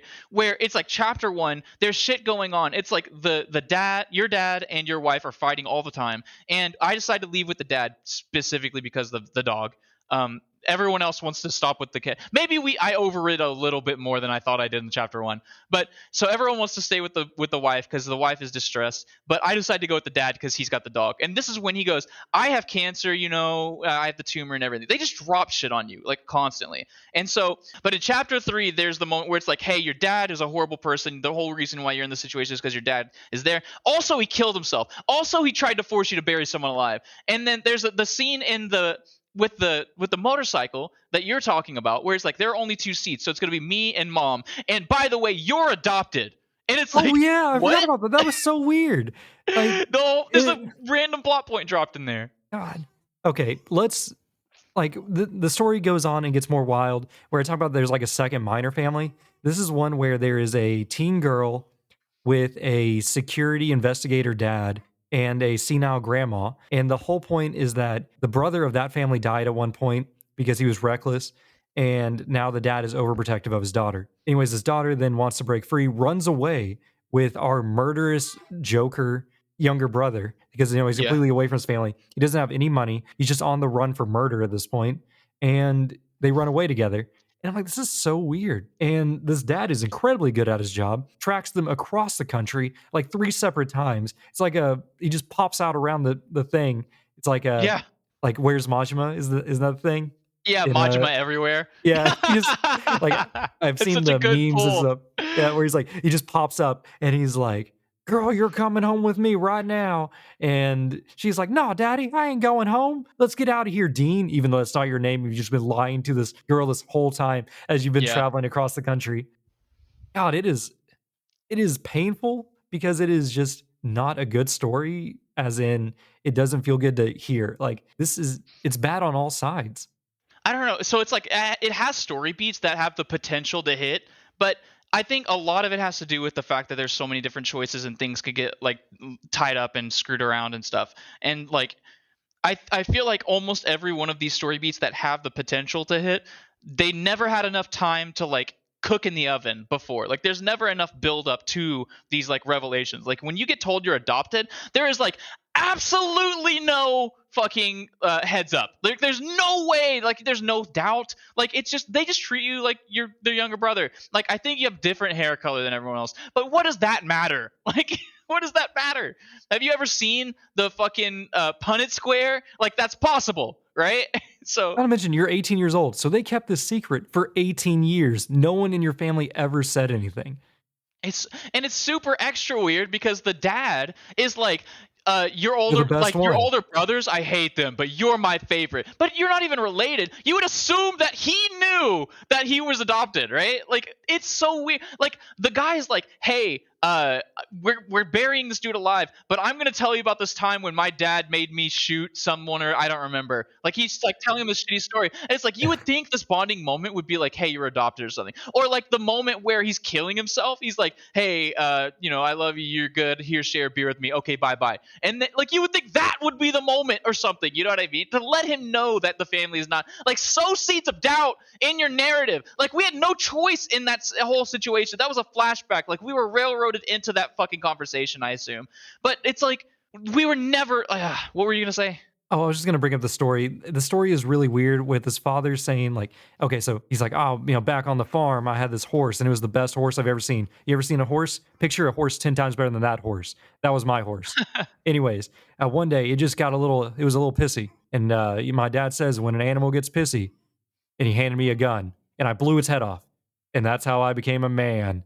As you're burying another, like, you kill another guy, and I'm like, what is this story? Well, that's the funniest thing about that whole thing is like, you're burying. It's a body at this point. Like this guy is no like you pick him out of you drop him from the fuck. You taking him out of the back of the truck. You drop him on the ground. This is when you realize there's a body inside of this bag, and then you dig a hole, which takes forever. I don't know if you've ever dug a hole before, audience. Takes a long time, but you dig this hole, throw him into the hole, and you're starting to bury the body and talk about this stuff. And then suddenly he's like, I'm alive. You know Gets what I back mean? Like, alive. I don't.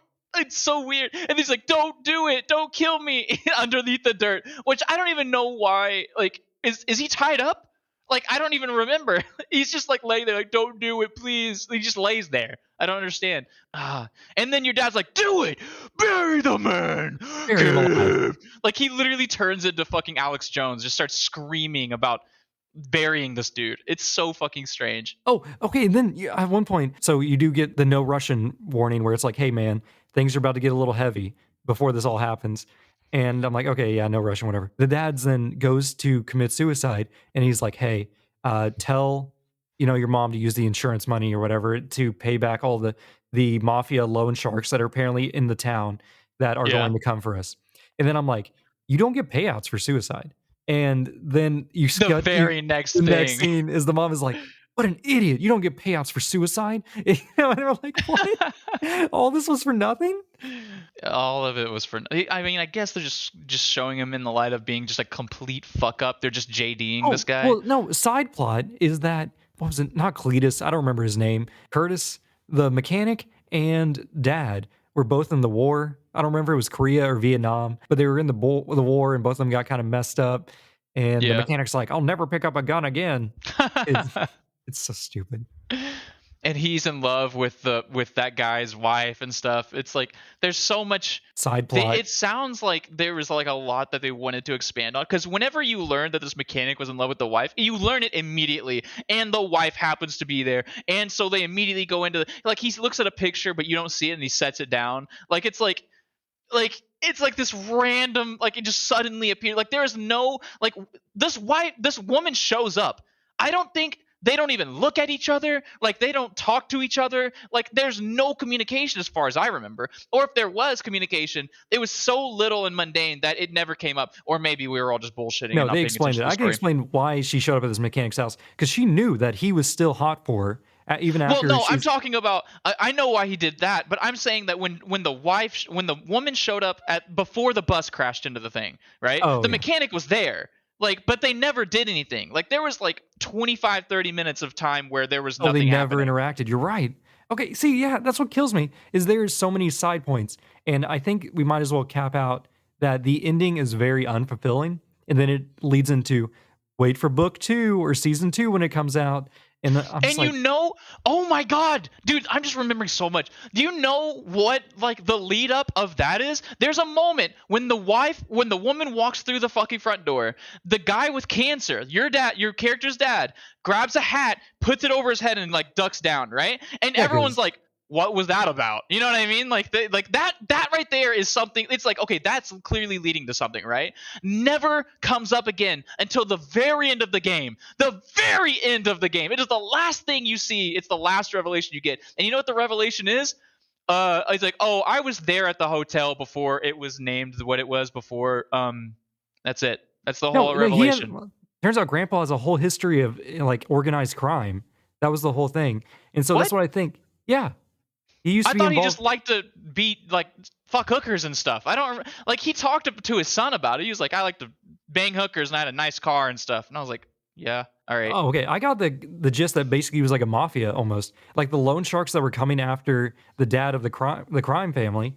I think he was a part of that group, and that group is only held in tow by Dante and his like intermingle between the legal side and the illegal side. He's what keeps their racket a racket and not open crime. Yeah, it's very similar to Yakuza. That is like constant plot point about how why the police don't ever do anything in Japan. Well, that's my theory on how this game goes. But sadly, dear listener at home, it never gets resolved or comes up where the crime family is, why, like what's going on with Dante. Like there's all this hinting of like, so maybe you don't know the whole story. And we're like, well, tell us the story. And they're like, no, no, no.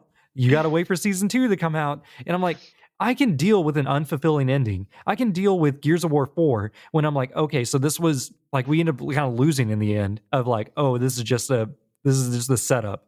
Where this feels like we kind of lose in the end with our characters, but it leaves it open where there's still so much more that can happen that It's I so vague I and don't want to ambiguous. get into it. But keep Yeah. going. I was just gonna say, I was just adding on to what you're saying. It's like it's not enough. Like it's not the point that like it's fine to introduce things and not resolve them, but when it's like you have to introduce things and like like leave things to be interpreted in specific ways. Like you can't just be like, "Hey, I'm adopted," and then also just and then that's it. That's the only thing you ever say. It's got to be like, "Hey, it's like, hey, your last name's not Holt. It's actually MacArthur," and you're like, what? Who's MacArthur? You know what I mean? And then you're looking Yeah. for a MacArthur. But it's like this, it's like you can't just open these fucking like make a new thread on this fucking giant quilt that they're trying to fucking weave and then but like not make it a specific color in the wrong place or something like that. I don't know what kind of imagery I'm trying to evoke here, but it's not enough to just bring this shit up and then not resolve it like you're saying. It's annoying, actually. Like I this game fell flat to me after chapter 3. After the big finale of the hotel shootout, everything after that, I felt like it was lost meandering, just coming up with more threads that they're going to weave into the next game. Which was very noticeable when you start the game. It's like book 1 and book 2 and we're like, okay, like that is almost immediately like apparent. It's like, okay, it looks like they're trying to telltale episode 3, episode 4, episode 5 kind of situation here. What's like, Yeah. why would you do book 1 if there are only 2 books, 6 chapters? Why don't you just separate them by chapters? Like, what's going on here? And the books aren't specifically. It's not like the whole plot arc of the hotel hostage situation is resolved by book 1. That bleeds into book 2. Like it is chapter 5 when you're done. So the first chapter of like imagine buying Harry Potter and the Sorcerer's Stone and you beat Voldemort. You beat what's his name who has Voldemort on the back of his head, right? You know what I'm talking Yeah. about? Professor Spoilers for Quill. Harry Potter. Snape dies to Dumbledore.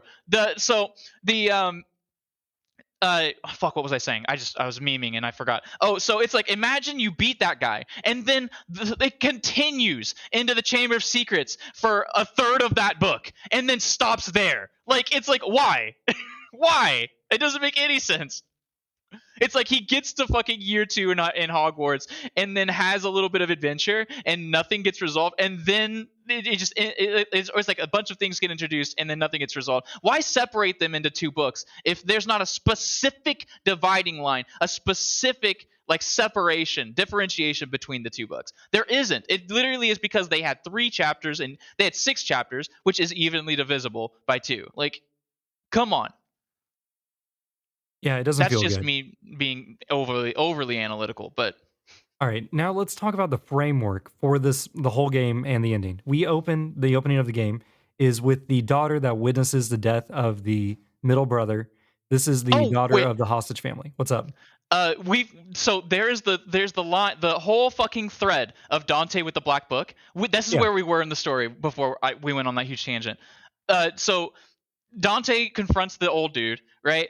and the girl happens to be there, the mother happens to be there, and so they do the thing where she's behind him, and he Oh, this is goes, "Do you terrible. know where she is?" And he goes, "She's closer than you think." And he's just like, "The fuck does that mean?" You know what I Yeah. mean? Before she Well, attacks him. no, our options were like warn him or, like say something, nothing pretty much. Instead, we say the stupid like superhero like Yeah. look under your chair, Mr. Bond, or something like that, and it's like a bomb.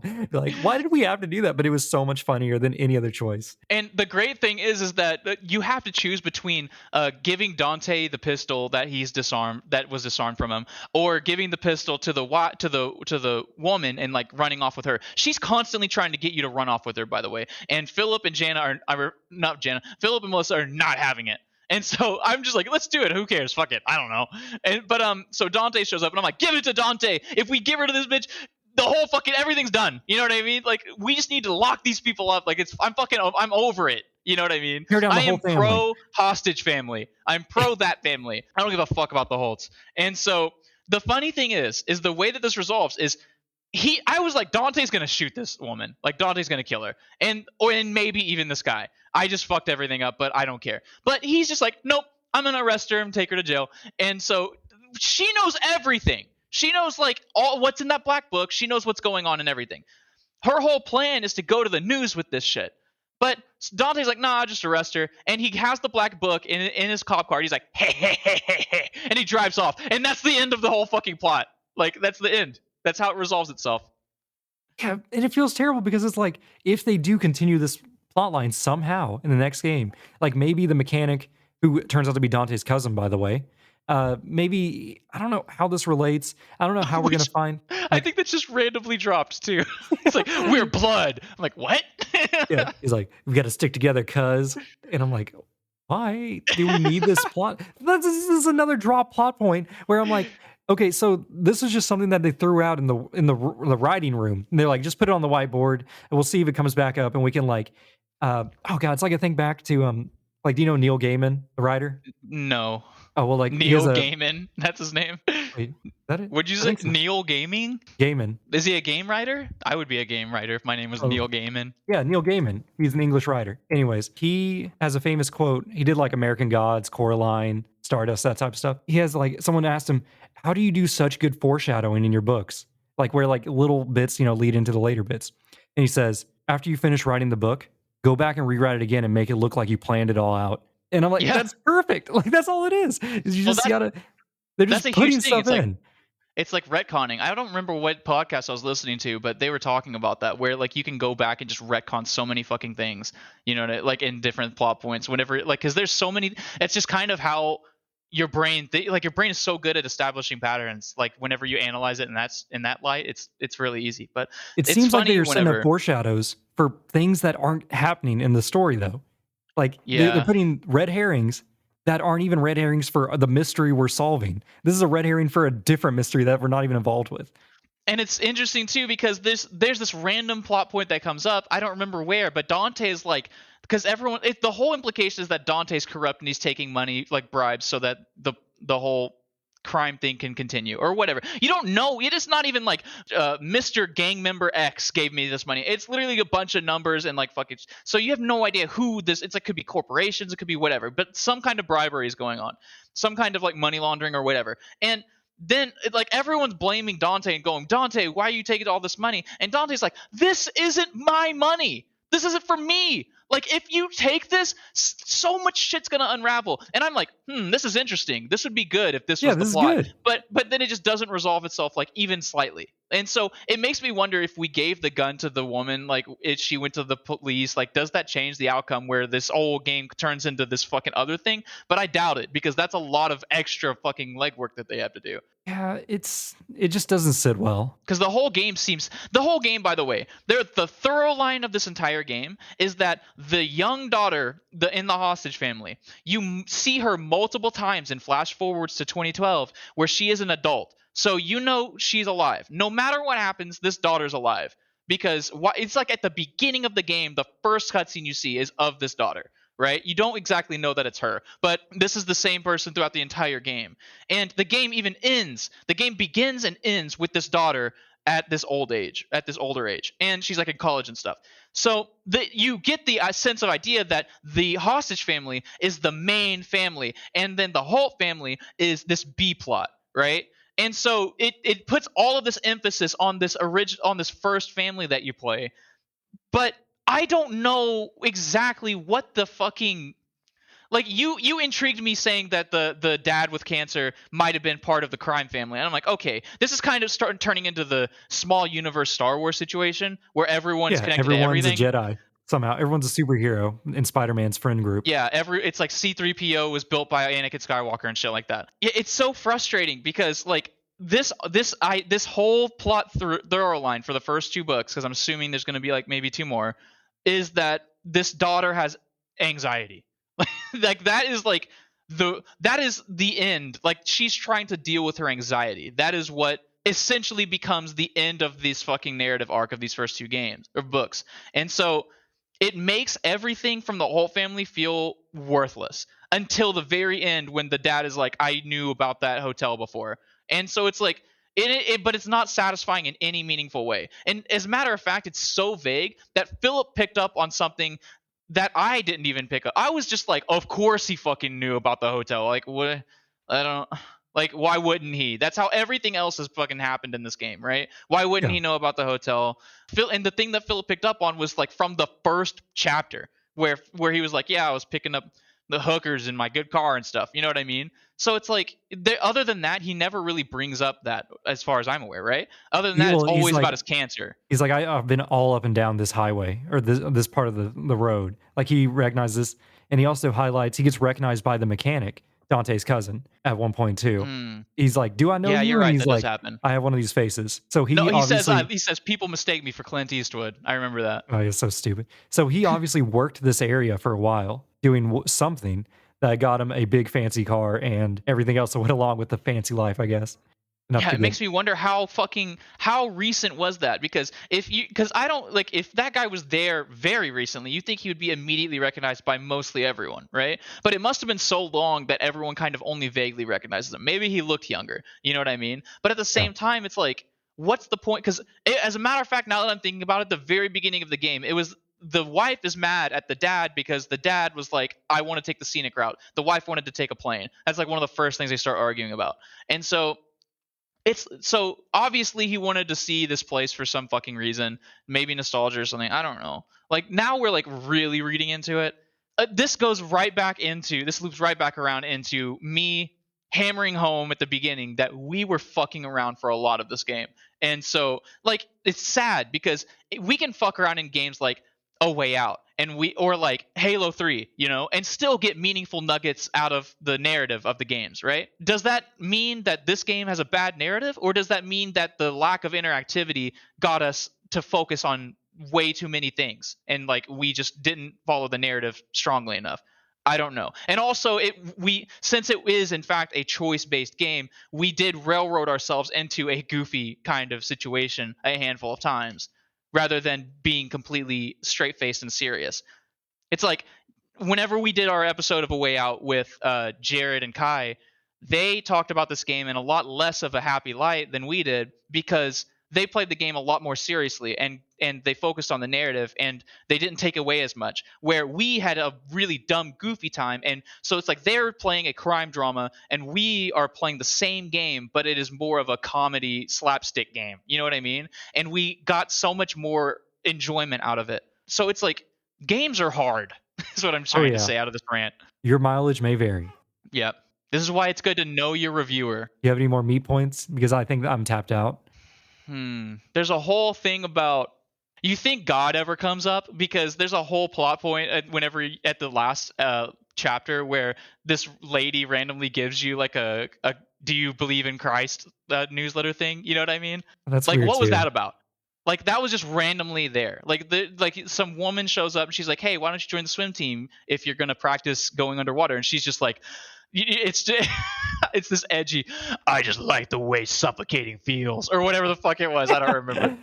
I always He's feel like, like I'm under what? pressure, Yeah, when I'm and I about to can't black breathe. out, that's the only time I can stop seeing school buses and people's heads explode. Yeah. Oh, thank you for reminding me. I got to go into the little conspiracy theory that I had. But it's really weird because she's just like, "Oh, okay, well that's interesting. Do you want to go to my church on Sunday?" And then it's like for a 5 minute conversation of this, and it's like, why have this weird like tangential conversation? I get it's supposed to like just this is what her life is like, and these people exist, whatever. But it's like, is that going to come up? Because that is the last like 15-20 minutes of the game, right? Our experience with chapter 6 had not just me, not just you, but also Jana. By this time in chapter 5 and 6 we are playing with 7 people. Like, things are chaotic at this point, but multiple times everyone's going, where is this game going? Like, what do, because we gave synopses to everybody, and me, Philip, and Melissa have been playing the whole time, but repeatedly we're like, what is the resolution of any of this? Like, there are so many loose ends. There are so many. So it is impossible for it's like Mass Effect 3. Impossible to tie all this shit together. Like, there's no logical way that you can tie this stuff together in a way that feels good. And so it's not Well, great. Like, why even have this conversation? it's weird because like we are so used in our narrative experiences to have a nice bow on the end, even if it's a sad ending. No matter, like, we need a resolution, and for it to have just so many hanging threads. Whenever like I stood up and my daughter was playing with us, and my and Jana were playing with us, we all just kind of looked at each other like just like tight face, like that wasn't very good. Like, what was that ending? It Like, doesn't mean anything. Like, there's no meaning to the ending of this game. all right. Well, I don't know. do you want to cover exactly what happens in the end? So the youngest Hall brother, he escapes. He's living in Canada for the last 15 years or whatever, and he's sending letters to the young girl that he took hostage, from the Yeah, hostage family. And for he's like, some "Hey, I, reason. I want to Guilt, talk," maybe. whatever. Yeah, guilt, whatever. And she's like, "You're triggering me and giving back bad memories." And he's like, "Look, I'm tired of living on the run. I just hang out with my dog Roosevelt in the woods, and I don't talk to anyone. You're the only person I can relate to." Because I Which, also by had the a way, terrible childhood. What? the name Roosevelt. Philip was the canny one that picked up on this. But then he named the dog Roosevelt because of a single interaction with this girl, whenever that one random girl with the private investigator dad that runs off with them, they go through trivia to help her study for a history exam or something. And there's like 2 questions, and one of them happens to be about presidents or whatever, and we all picked the wrong answer, and the answer was Roosevelt or something. Yeah. And so that is why he names it Roosevelt. And it's really interesting that Philip picked up on that, because you were keyed in on like trying to find any meaning I was whatsoever in this looking game. for the connections. I'm like, where are these threads going? I need, because like I read a lot. I read comic books, I read prose books. I just do a lot. We play tons of games, watch tons of movies, watch tons of TV shows. I love a good story. Yep. And if I see a story just falling apart, I'm like, this looks like something I wrote. Like, this looks terrible. It looks like a first draft for sure, Yeah. because Like, you have to go back and you have to like resolve conflict. You have to resolve these things. Like, any kind of schisms, you have to like work them out. They have to be sanded down. Otherwise, you have this fucking thing. You have this wooden sculpture that whenever you touch it, it gives you splinters. All right, like, you need to be able to fix this shit to make the thing a work of art, right? And if you're making a narrative game, you're clearly going for that, right? We have to go through the resolution of this last chapter, because that it immediately ties into like my whole conspiracy theory. So let's just finish this whole this okay. whole story, which I do want to hammer home one more time. I know I've said it like 8 times, but we made very goofy choices. There is a possibility that this game has a lot of like drastically different endings, and we just got a bad one. That was one conclusion that we came to as well. So Jay, the youngest son, is the only person not in prison at this point in his family or dead, is hiding out in Canada. The daughter of the hostage family, now an adult, shows up and has her moment where she can call the police or forgive him. Those are the 2 options you get. Yep. And you get to have a long Q&A session, basically where you recap everything that's happened over the years. You're like, where's your brother? Where's your mom? What happened to the money? What happened to it? Like, you ask everything. And this is funny at the end because we were like, well, that's enough information. We were like kept jumping back and forth. Like, I don't want to hear Yeah. this. Press A to skip. I Like, was like constantly, so after like the first question, you can be like, I don't want to hear anything else. And I was constantly like, I don't want to hear anything else. I'm done with this. And everyone's like, no, I want to see how he got his scars. And like everyone's like asking questions. And after like the third question, everyone's like, yeah, this sucks. Let's get out of here. And I'm like, override. We're asking questions. yeah. It's really funny. where'd you get your dog? Just stupid stuff Yeah. like that. So we end up forgiving him and saying like, look, we were in a crappy situation, we both were. And then they're like, okay. And then it just ends. And I'm just in there like, what was Well, that? it doesn't just end because that's whenever you go back home and your dad, who had cancer, he's cured of it now, I guess, dies in front of you. Oh Where yeah, which I forgot about. it was literally the Spider-Man moment where Uncle Ben gets shot in the streets, right? But you run in right as he gets shot, and he's dead, I guess. And he leaves you a voicemail going, "I need to confess something. I know about that hotel way back in the day. I don't know why I kept this a secret from you for so long. I don't know why everyone it's like there's a whole bunch of weird shit going on, obviously, to set up the next game or the next expansion or whatever. This last chapter is mostly you're in control of the daughter, who is now like 20 or something. And she is constantly struggling with nightmares about the bus attack that Dante pulled off. She specifically has a recurring flashback, she literally has PTSD, and she has this recurring flashback of the young Holt kid, the one that we had control of, telling her to be quiet and stop talking, like in the bedroom. There is a moment which we skipped over kind of because it didn't mean anything at the time, but there's a moment where your character's searching for the hotel for the book, because Dante wants you to find it, and you bust in a door, and your daughter and also the young Holt boy are in a bedroom alone, hiding behind a bed. And the reasoning is because the police have been constantly threatening to bust in, and they don't want to get shot. And you're like, yeah, that makes sense, whatever. Now, I am a true crime head. I'm like listening to a lot of. I go really dark with this.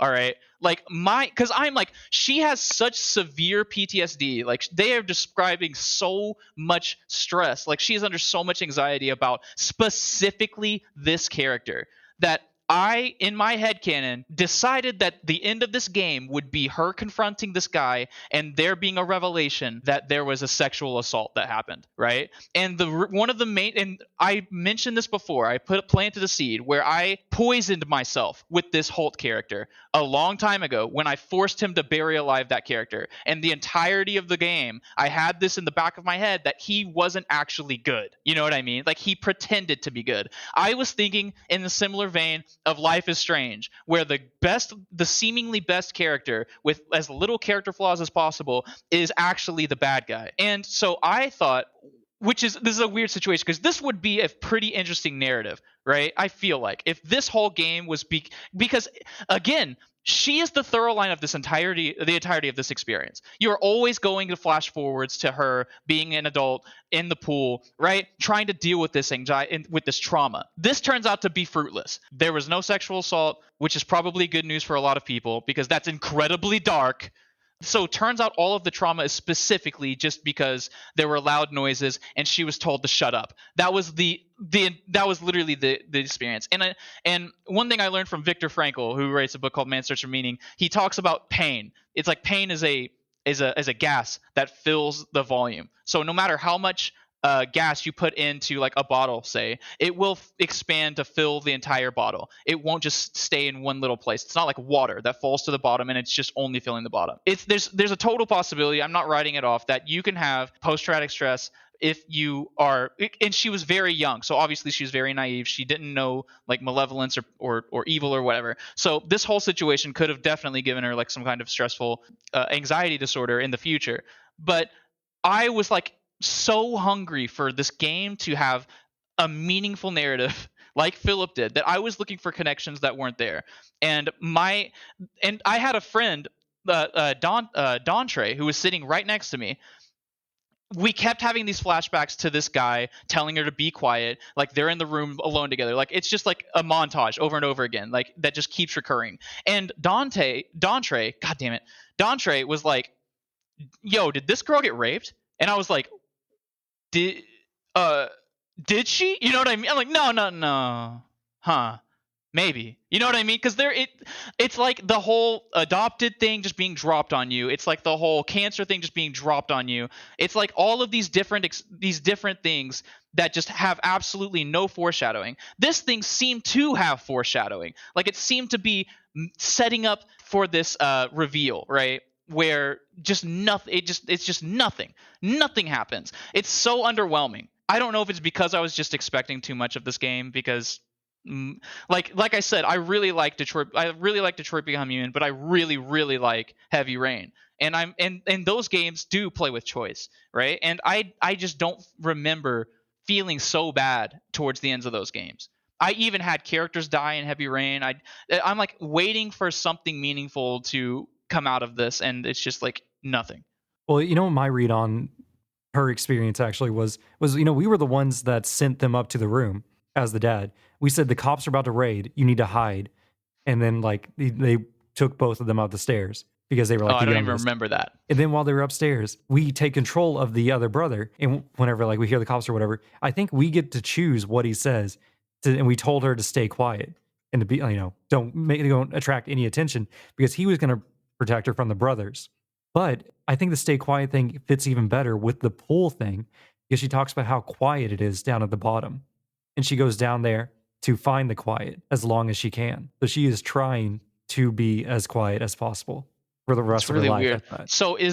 So whenever you tell on the in the decision in that point, is it just a bunch of things that could just be swapped into the pool thing, do you think? I'm wondering about that. I'm not sure because we don't know why she goes to the bottom of the pool because we see her at the bottom of the pool in the opening, but we don't Yeah. know why she goes to the bottom of the pool. She doesn't explain it. But after that point in the final chapter, she talks about how she goes down there for the quiet, but she's not getting the quiet anymore. And that's when she starts seeing the scenes of the school bus and him telling her to be quiet when she's even under the water. Yeah, see, I don't know. I don't know. Maybe I was just staring at this fucking thing from the wrong angle. Maybe. Because I definitely it was like chapter 5 when I was like starting to like put these pieces together. I was like putting the wrong jigsaw pieces together and I Making had the them fit. wrong picture at the end. Yeah. I don't know. I And mean, that's just it. It's that like would make me mad. that was your interpretation of what was expressed by the game, which, almost every interpretation is valid unless you're a real freak, I guess. Yeah. Well, it's like it's interesting because I don't know. I almost want to go through this and just like is there cuz there are some games where it's like a lot of visual novels do this, especially ones with choice, where if you have dialogue that you've already seen before, you can skip it until the point where there's new dialogue, right? There's an And it option for almost makes that. me wonder. There is okay, so it makes me want to maybe just go through on my own and just go through everything and figure everything out. Like Jesse also was like that. Like Dontre and Jesse, and by extension Jana and KK, they were all just completely blindsided. Like they were just on chapter 5 and chapter 6. That's all they played. And so Jesse was like, I really want to download this game and just play it and make all of the wrong decisions and see what happens. And I'm curious because he was like, I'm doing that. I'm 100% going to do it because I want to see how the game ends. I want to see if it's different. And I want to just go through and just seriously play it as if I'm playing Telltale's Walking Dead because I didn't do any goofy shit in that game back when I played it. I was treating that game very seriously. And I just want to see if maybe I get something more out of it. But don't hold me to that because I'm constantly saying shit on this show that I never do. So, All right. With that, I think we can move on to a break and then our final words. yep. Bum, bum, ba-dum, bum, bum, bum. As Dusk Falls, a game about making choices and watching JPEG slide across the screen while you hear dialogue. Nave, I'll take this real quick as I tend to do. There was a point in this game when we were playing it, and I said, "How do I skip this cutscene?" Even though this whole game is a cutscene, because this turns into a slog about halfway through. Honestly, the tightest parts are like chapter 2 and 3. Every other part of the game, it felt like a nuisance, it felt obnoxious, and I just didn't really need it in my life. Like, I understand drama exists and people love true crime and stuff like that, but I'm at the point in my life where I don't need gritty real world crime in everything I watch. Like, I tried to watch The Boys the other day and I stopped like halfway through the episode because, like, the first episode, like, it's just, why do we need such hardcore graphic violence and everything? Like, it's just too much. They tried to be really gritty in this without having any narrative payoff that I could see. And so I would just say, go play any other narrative game you have a better experience. If you want to play a co op game, play the Man of Medan. It's campy horror and you'll have a better time. If you want non violent, graphic type narrative experience, go play, was it True Colors or whatever, Life is Strange? Or my favorite, go play Wolf Among Us. It's a fantastic narrative experience adventure game. Tales of the Borderlands is really good as well. I've been trying to get Philip on that one. So many better options out there. I don't see the niche this game is trying to fill. So I can't honestly recommend it. One thing that you mentioned, you said the JPEG sliding across the screen. This is something that we should have brought up way earlier before we started getting to spoiler territory. But this game is a specific aesthetic, like a specific art style that is very eye-catching, very poppy. or it pops. It's very attention grabbing, and it's like realistic people acting out a scene, and then they only have still frames, and then they run that through a filter like it's painted, right? And that's every scene. I don't know if the backgrounds and stuff are painted or whatever, but everything's very realistic with like a paint filter over it. Kind of looks like the loading screens in Grand Theft Auto games. Yeah, that's a good point. The characters are never moving, but the JPEGs are moving around, so it kind of implies motion, and so it's really interesting, and it feels almost as if they had this idea for this art style before they had like a real sense of the narrative, right?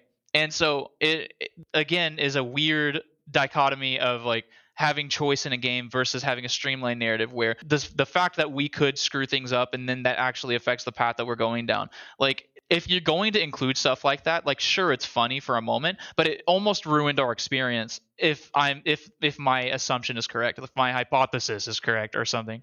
It's like why give us the ability to give the kid painkillers if there's like absolutely no payoff? Why give us the ability to fail quick time events and fall down if there's like like all it does is it slapstick for a moment. But even more importantly, why give us the ability to completely derail like an entire character arc just for the meme? But there's no like reason there. You don't like put as much effort into that side of the narrative as you do the golden path, which is what people call Fallout 3. If you just do the main storyline, right?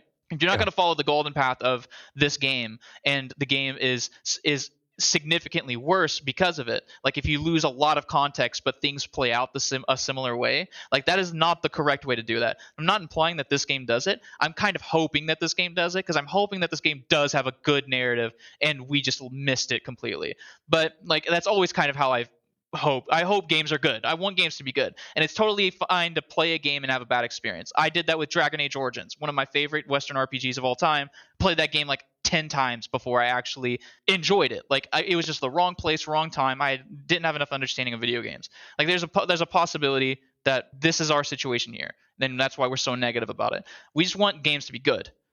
What am I getting at? This was a perfectly decent experience. It's similar to how I tell people to play Dark Pictures anthologies. Play those with a bunch of friends because I don't think you get as much if you play that game by yourself. I think having as many people as possible around you to goof and do ridiculous stuff, that's where the joy and the humor comes in.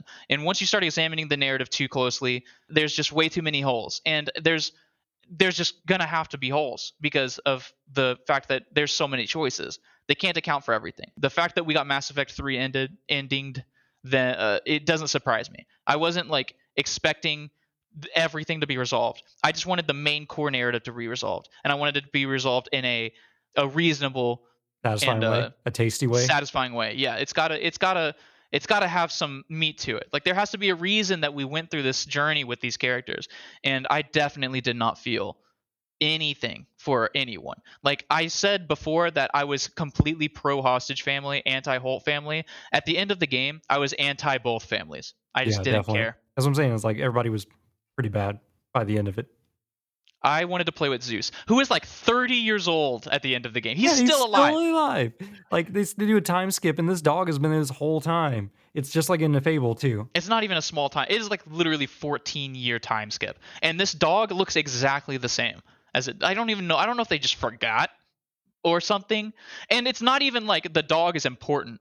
The dog's not important. The dog never does does anything. anything. There's only one moment where there's a choice that comes up that it seems like that something could happen between like a choosing between the dog and a human being specifically. But it's like at the end of the game you see Zeus and you're like, it's Zeus, and then he vanishes and you never see him again. Like he jumps onto a couch. We went to the like were like had to look for some medicine for the grandpa, right? We went to the couch right away because that's where the dog went. Dog wasn't there. Literally, dog never shows up again. In fact, what happens after the grandpa's shot? Does the dog just run away? God I don't know. forbid the dog gets shot too.